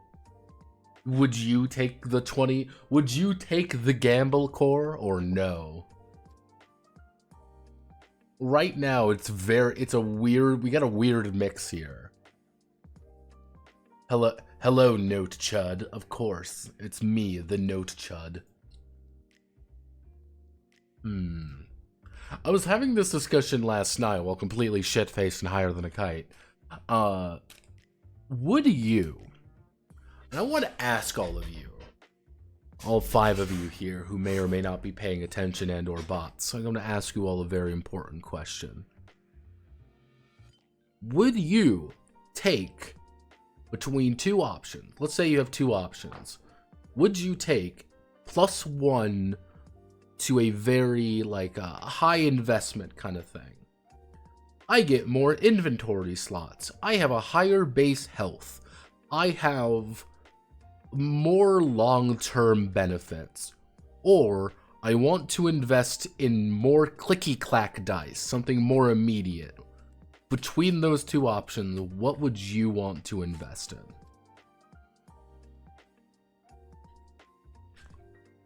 And I think it's a really weird question to ask, and that really weird question's actually been bothering me all day, and it's very fascinating. Because it's... can you elaborate on the second one more? Effectively, we were talking about Borzoi last night. And one idea in Borzoi, what I want to have happen is you have a more immediate... you can spend your paycheck on effectively it being raw XP, saying, I want to add more clicky-clack dice. For my gun skill, I want to roll an extra D10 for it. However, I can also spend that money. And get a better health, get a better home. That's +1 inventory slots. Oh, I can get better food or more entertainment or something more like that. That means I get more base health. My base health goes up a little bit. I get more rerolls. I get more things that are not immediate and tactile. However, it does have a larger effect overall on your character. It's just not as immediate. You don't realize you have an extra inventory space till you don't have that extra inventory space. You don't realize your base health isn't as high as it could be because I'm rolling an extra D10. I've got +1 to my strength. I've got something like that. And it was a really weird discussion last night about it because it doesn't feel like there's a right answer. Because, you know, you have that monkey brain.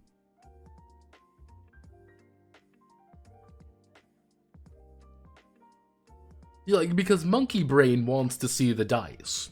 And that's a very human thing, to say, I want to see the dice. I want to roll an extra D10. I want my 5 to be a 6. And that monkey brain is good. You know, it's like, we like that. On the other hand, you're also looking at it from that very lizard-like perspective of like, oh, well, I can min-max up these things, and I'm getting nicer things for my character. And that was a question we were having with Borzoi, because Borzoi is... weirdly enough, there was a lot of work done last night on that game, and I think I have it. But it's a weird thought experiment, and I think this kind of also has some of that in it. Not as much, obviously, but...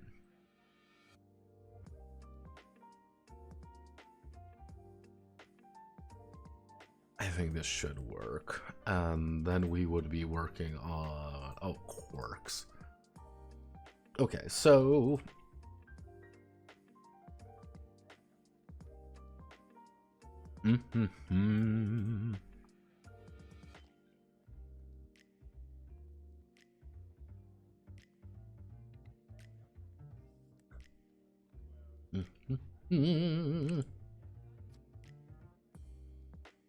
I guess we would have to roll for the type of card.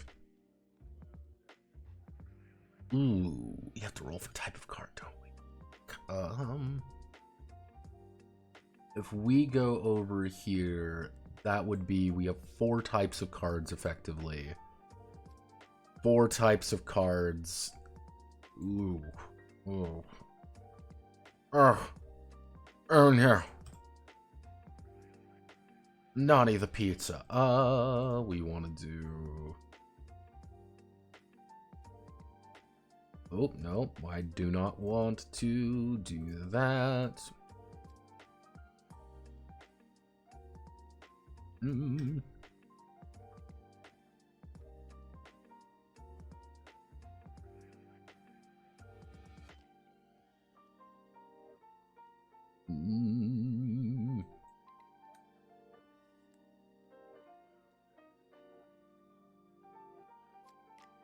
Okay, so we do domain.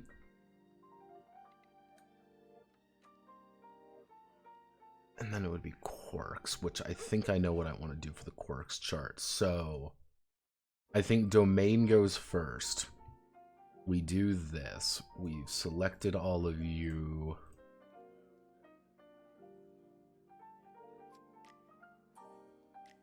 Da-da-da.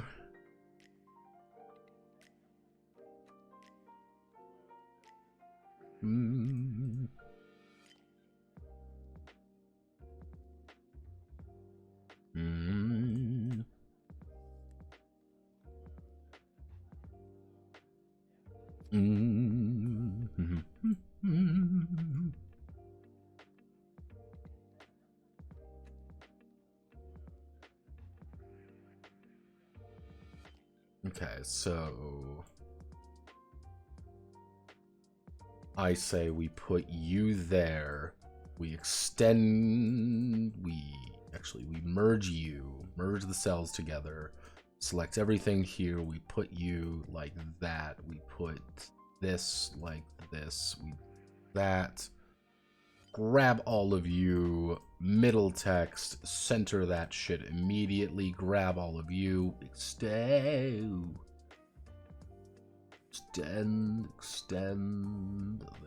Go. Put you like that. Extend. Select all of you. Max power. Let's see. Can I make you point like 2.5? Yeah. And then it would be, we don't need domain. We don't need this table anymore. So we have domain, max number of effects, 5 PFP to get how many build points we have. That affects what domains. Then we would need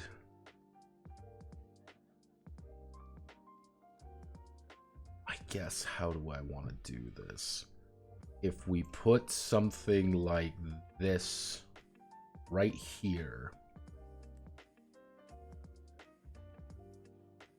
we put it like down here, we've got all of these options. We select you, make you center you up. So we do something like that. Are you all the correct? Yes, you are all the correct things.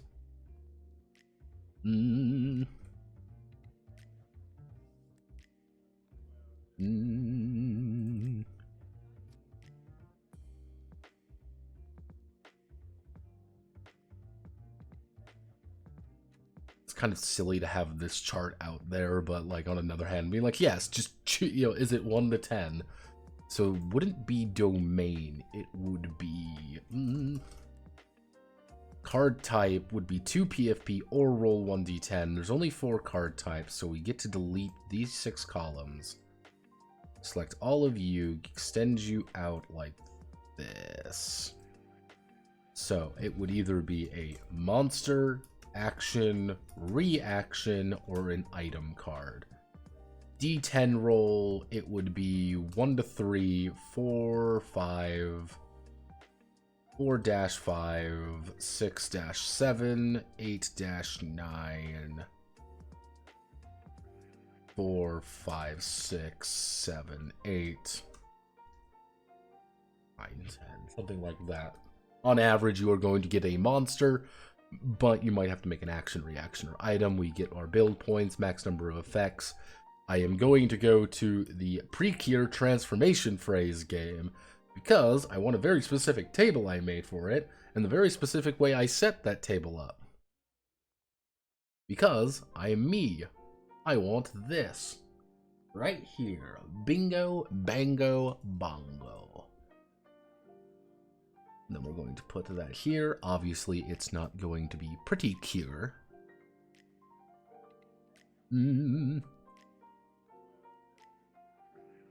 We are going to select you and put it as Gideon Roman. We're going to select and put you like that. But 1d10, actually what we can probably do is like 1, 2, 7, 8, 9. Can we get number 10? 10 is not going to work. Yeah! Yeah! What if we put you at 4? There you go. Now you're working. Okay. This is our quirk chart. Because we are quirked up duelists, as one might say. Quirked up white boys. Doing it down duelist style. Quirks.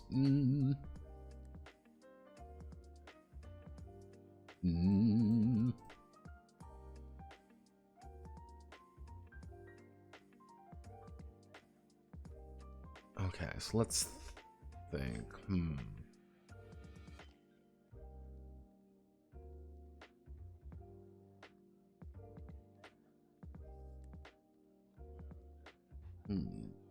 Ow. Owie. Meow. Ooh, right there. Making some scratching right in my leg. Oh, God, it feels good.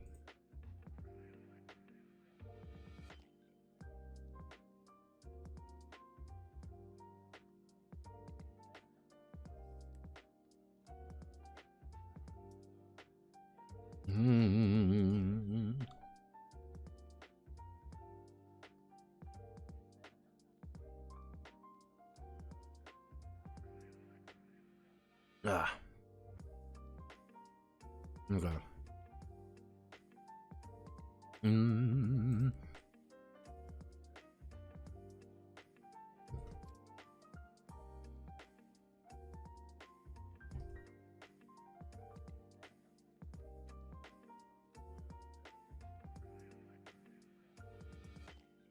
1, 2, 3, 4, 5, 6, 7, 8, 9, 10. Okay, so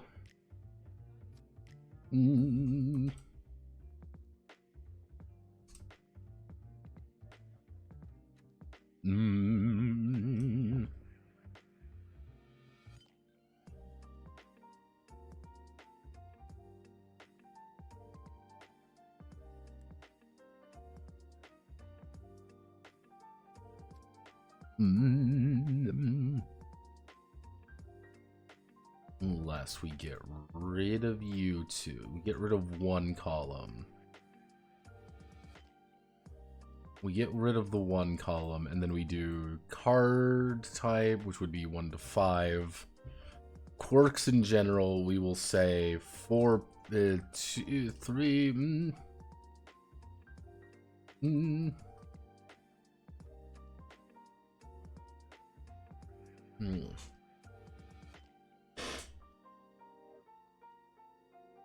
Okay,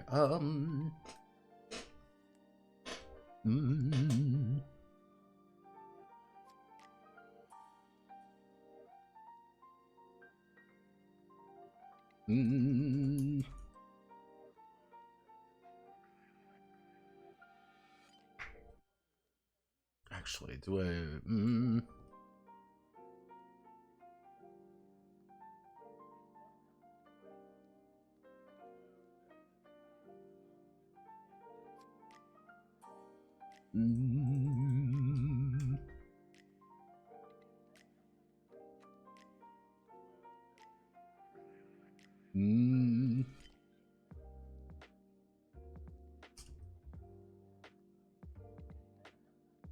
must be part of a tribe not used.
Jesus, what am I seeing?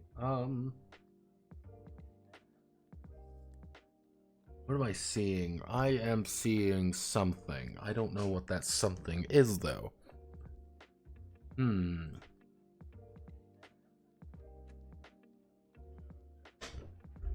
So that would be...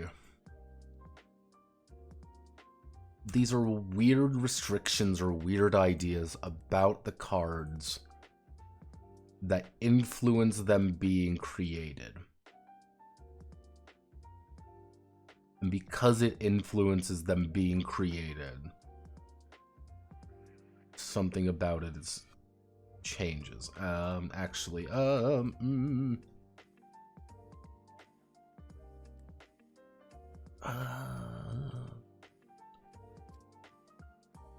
Unless we just roll. How do we roll it? How do I roll this to be...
I'm running a goblin deck. Because I'm running a goblin deck, I get to make another goblin because it's a similar tribal identity to one of my own.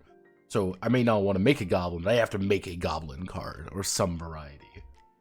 So it's a unique tribal identity. Hey, in my goblin deck, I am being forced to write something that is not a goblin. I have to make a human or something. Unless I spend points that I may not have, giving it a second, second tribal identity. So it would be...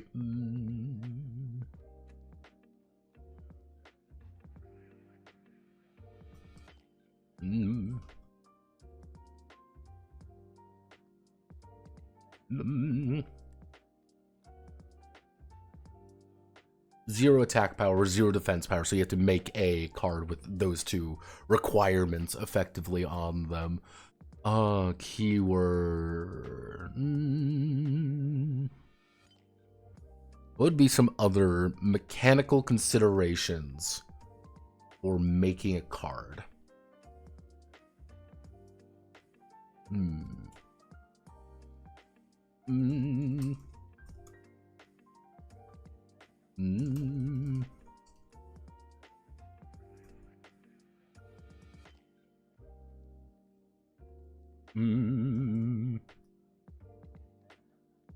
Non-typical type of ability.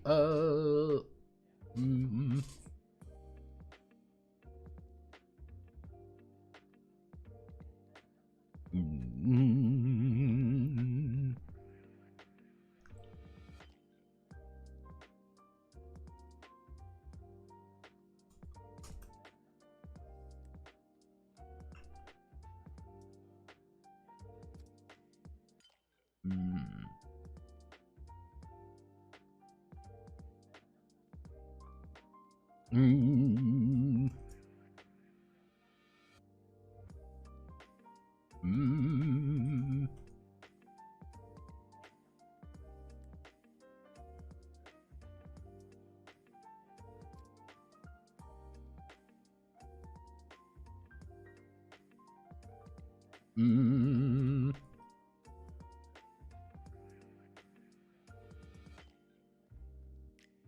Mm.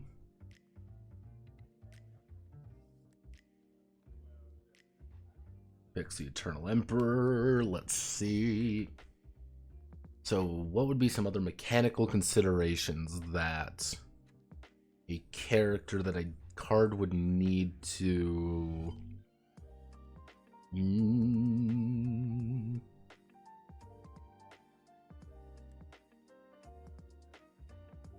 Mm.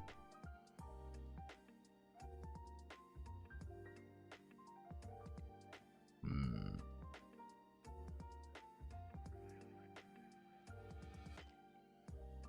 Mm-hmm.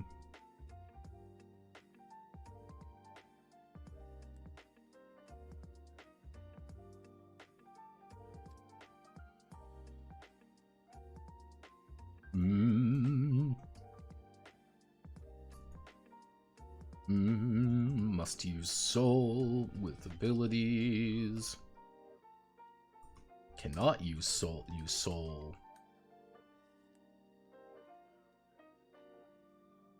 Mm. Mm.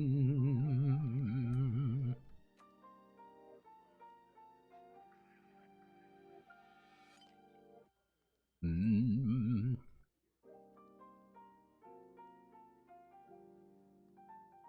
Because we know you would be like, okay, you have to have this. And then it would be... Mm.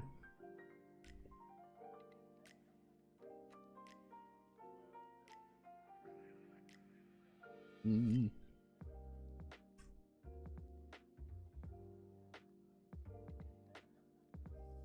Mm.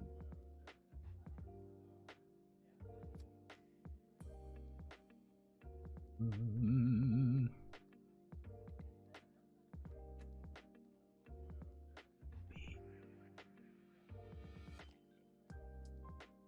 Mm.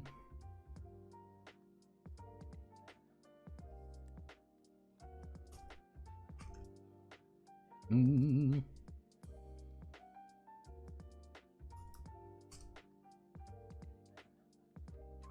Mm.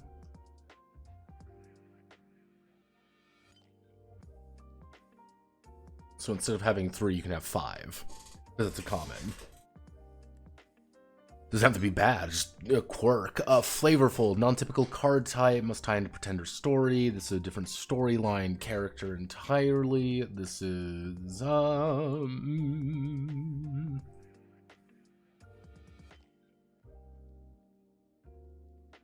Mm.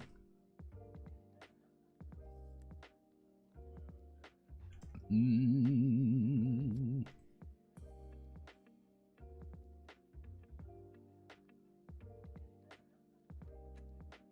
Mm. Card storyline chapter tend to tie into into Pretender story, tie into it's a different storyline character entirely. Yeah, you have to do it tied to the card storyline. It would be, what would be some other flavorful things going on? Mm.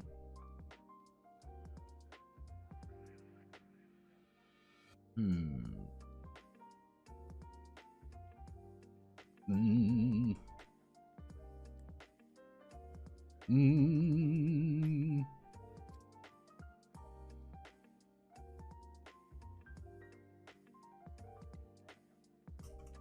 Invokers tie you to the card in some way. Something is clearly like, oh no, my super cool, just like, what the fuck does it look like Cousin Jerry? Yeah, it's like, it's tied to you in some way. What does that mean? Hey, yeah, this card totally looks like, a family member who passed away. Hey, it's Uncle John. And you're like, what do you fucking mean it's Uncle John? That doesn't make any goddamn sense. Uncle John died, and you're like, wait a second, Uncle John ran the card shop, and he passed away and no one knew where he went. Everyone thought he died. And oh no, why is he on this card? Huh, well that's so weird. Drama. Mm.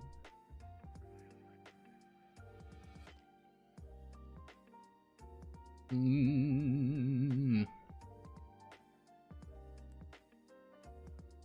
Mm.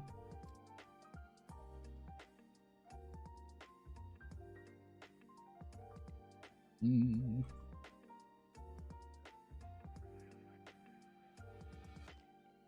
Mm.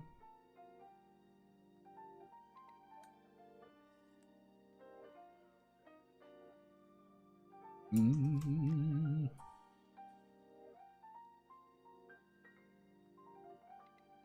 Actually,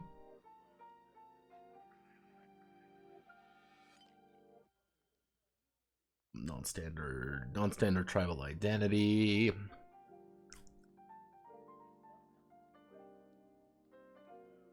I wonder how much it's worth.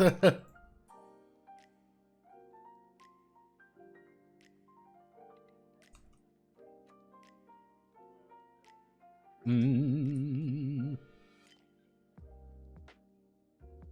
Mm.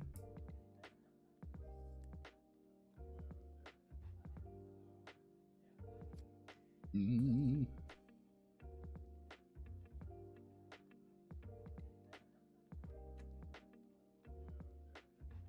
Mm. Alternate artwork events. Yeah, like Yu-Gi-Oh, for example. Like Yu-Gi-Oh card stories. Like some of the cards have like special storylines in them. Like, and you're like, oh, okay, hey, you know, some of them are like, okay, it goes, you know, the circle of life, premonitions start happening. Oh, this card upgrades to this card. That's something that occurs. Hey, or like you get like the Emperor showing up. Let me see if we can find. Yeah, like the fucking you know, chaotic life of an upstart goblin. Yeah, Goblin of Greed. Yeah, you get things like this. And then it's like, oh, it's a different dimension person. I wonder what's going on here. Like there's a couple ideas that you could do here. Yeah, like dark, you know. Mm.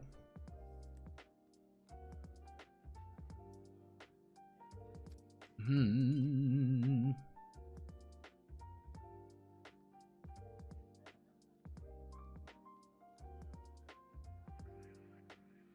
Hmm.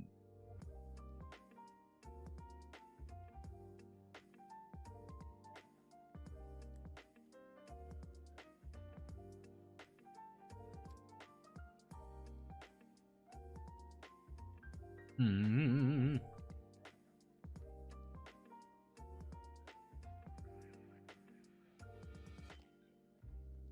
Hmm.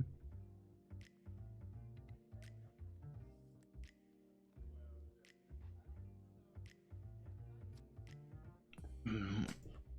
Hmm. Alternate artwork events. So what would be some more interesting, flavorful things to kind of force you to consider? And it's like, hey, you are considering this as a cool card. What's going on here? Like,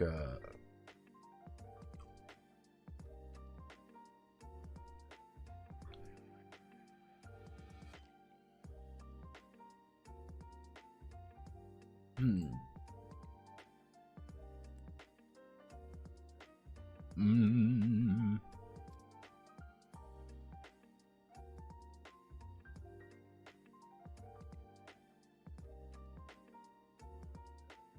I guess we can do 0 attack or defense power.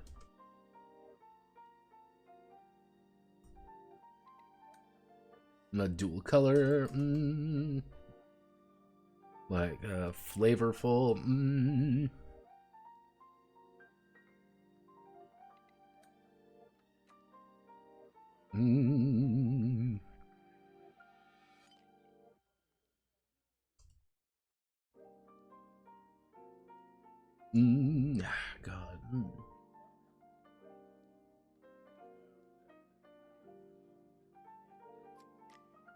Weirdly expensive, tied to the card, alternate artwork of events.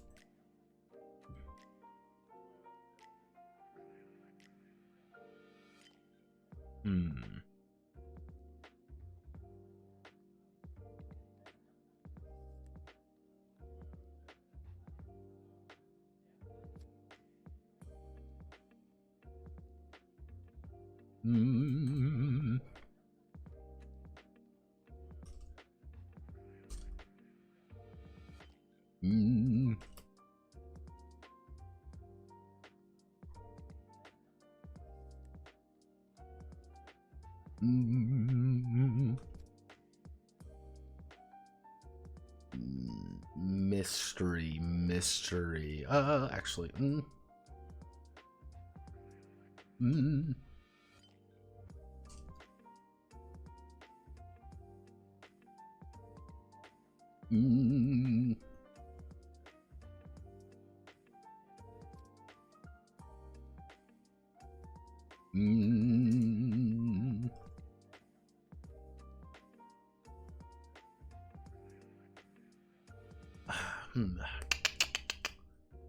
What are we thinking?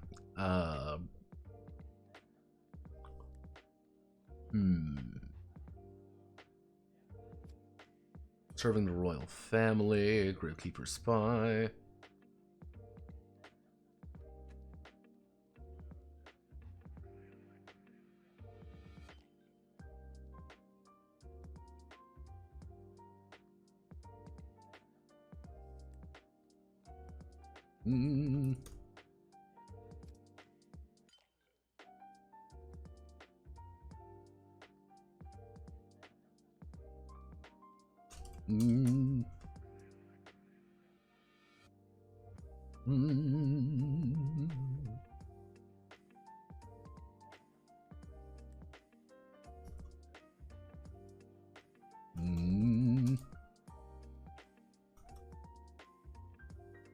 There we go. Okay. 1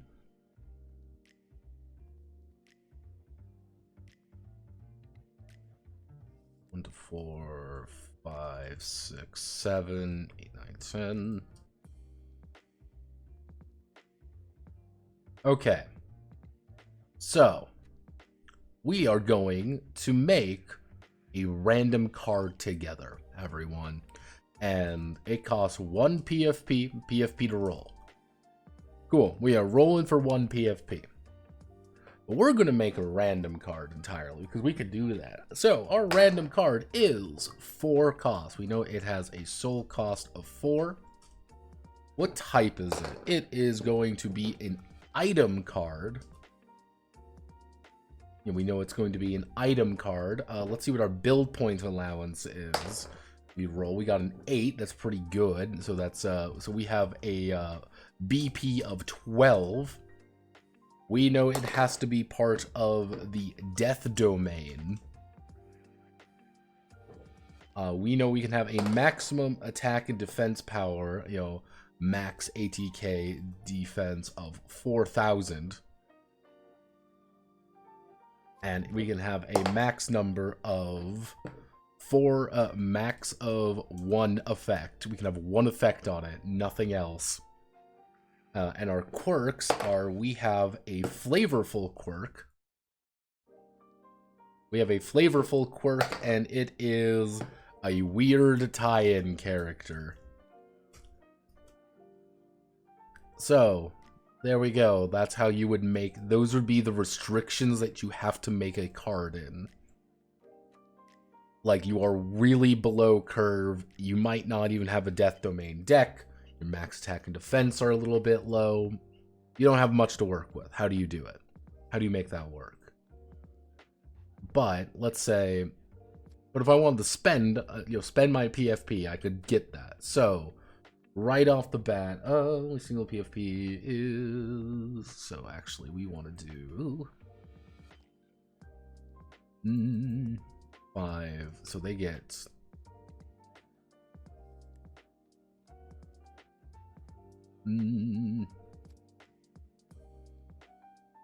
What if we do 5 PFP? 5 PFP versus N, you get 10 PFP. So that would mean the inheritor gets 10 PFP from a backpack, so they get kind of the cards they want, and 15 from a booster box. So the inheritor is able to gamble core a lot more, or really control the gamble a lot easier.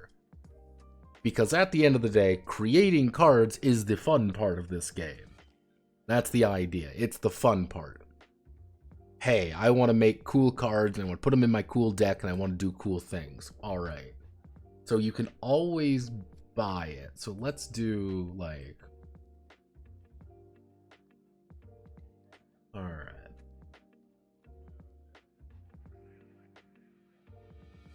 Am I making sense, or am I speaking crazy talk? I think this one. Alright.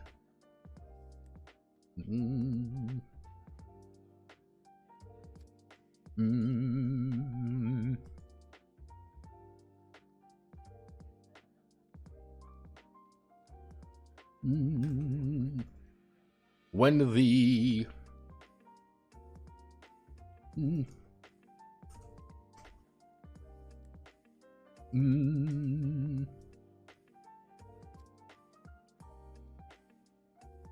let's see, or a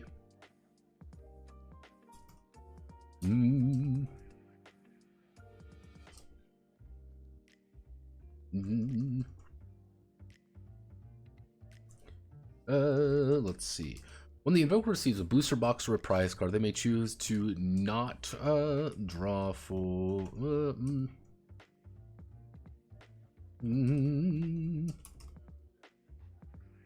Create a new pretender.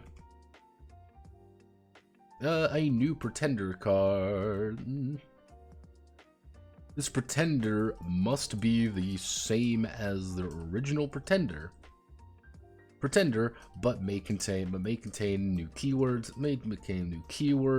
be of a different title, possess a different title, or have a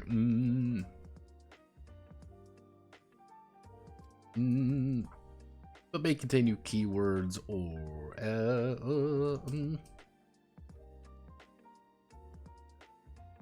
different title.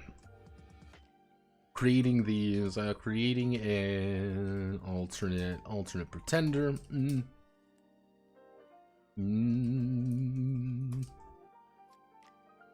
Creating an alternate pretender is no different than creating the written.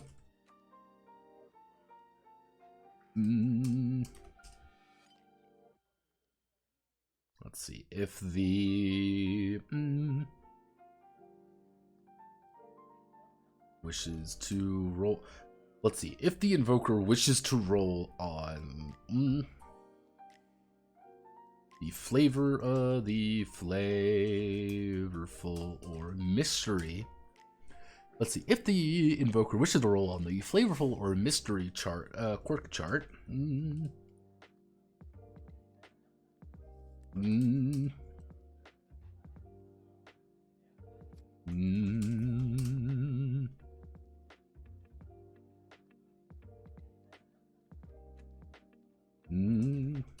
Independent of their actions.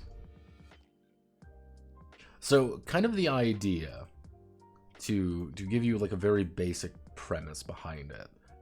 I want to make an alternate pretender. I say, cool. I have the option of rolling on this and saying, hey, I like my pretender. I'm going to do this, and I roll on the flavor chart, and it's like, hey, it's a non-typical card type. What does this mean? It means that, oh, I have this like crazy war pretender who's all about, there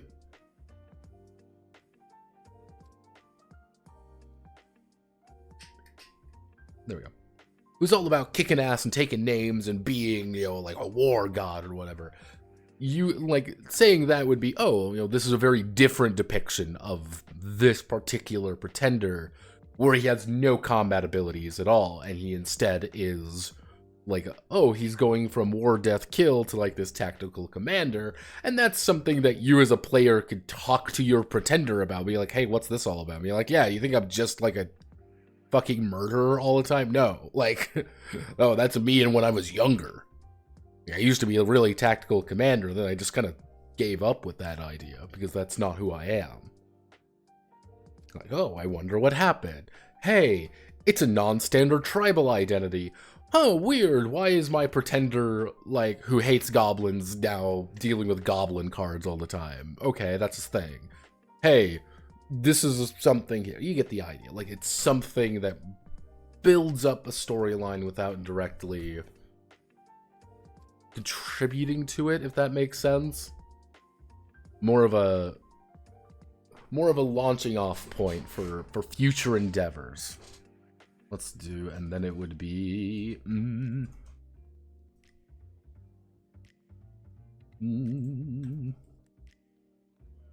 finally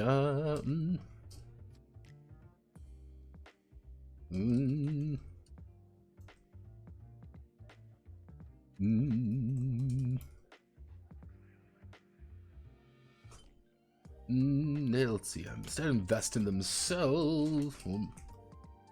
Let's see. And instead invest in themselves for a time. Personal development allows the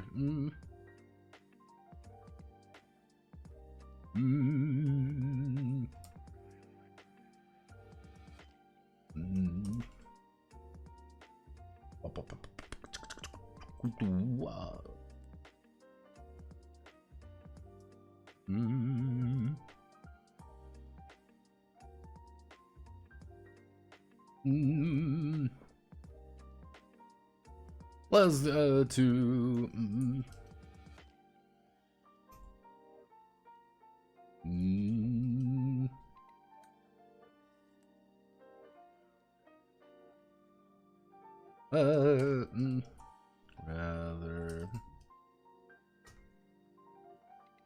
rather than their deck. Let's see. Finally, the invoker may choose not to draw a retinue card, instead invest in themselves for a time. Personal development allows the invoker to prove themselves directly rather than their deck. Then with that, we would have a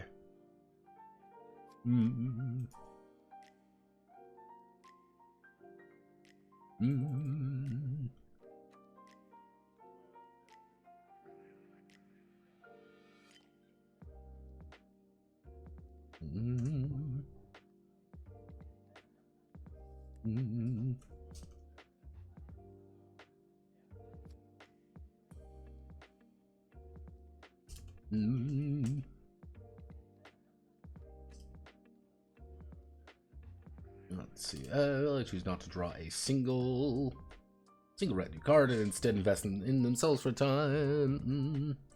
They may select two options of the following list if they choose to do this. So, personal development, it would be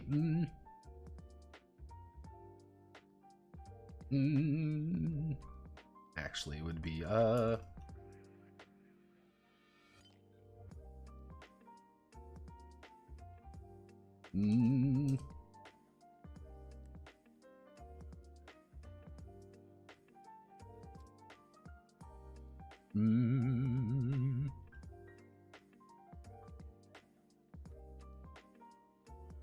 would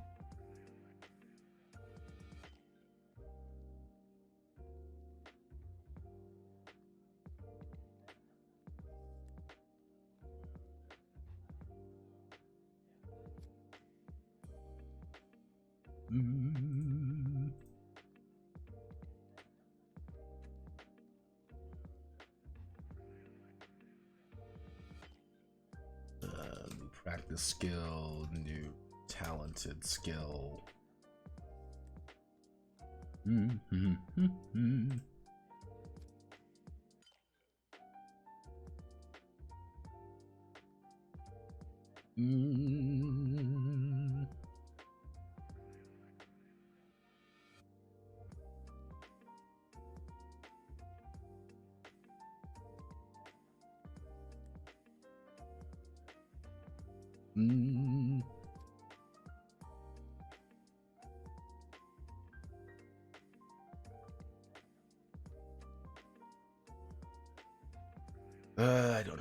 this properly. Fuck. 1, 2, 3. Shrink that down. Personal development. Why are you? Can we make you 0.2? Can we make you 0.1? Okay. So, new practice skill, new talented skill.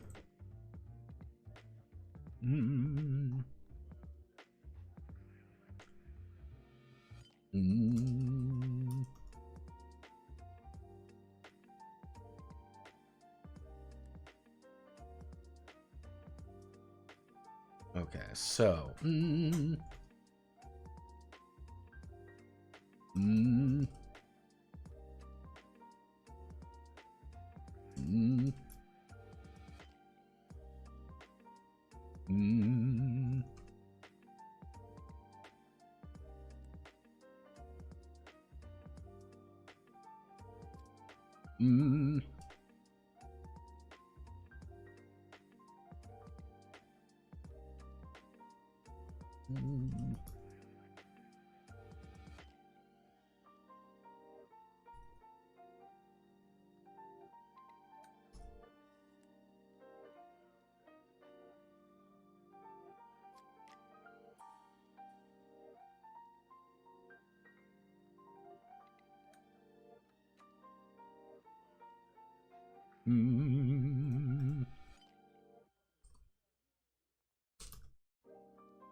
actually,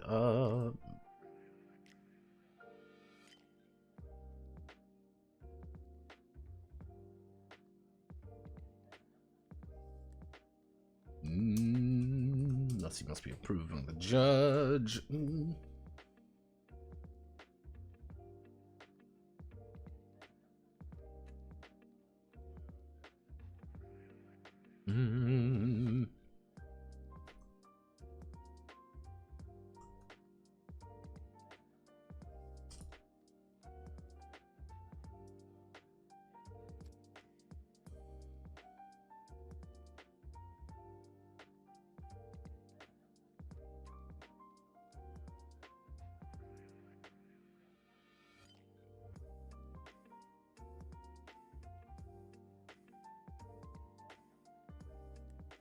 Okay.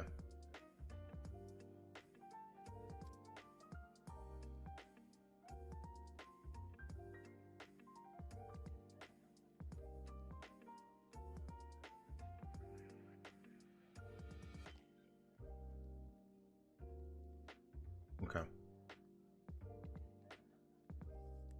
That should be everything. Because you're effectively giving up card draw for... In a world where everything is decided by dueling, the ability to say, I am not doing that, I am instead going to just make sure that I can deadlift more, may not be as valuable in the long run. Like... I have no weak cards, says man, knowing that his cards are terrible, like... Okay. Honestly, outside of some basic things, I think that's it. I think there's a few things that are missing, but... I think that's that.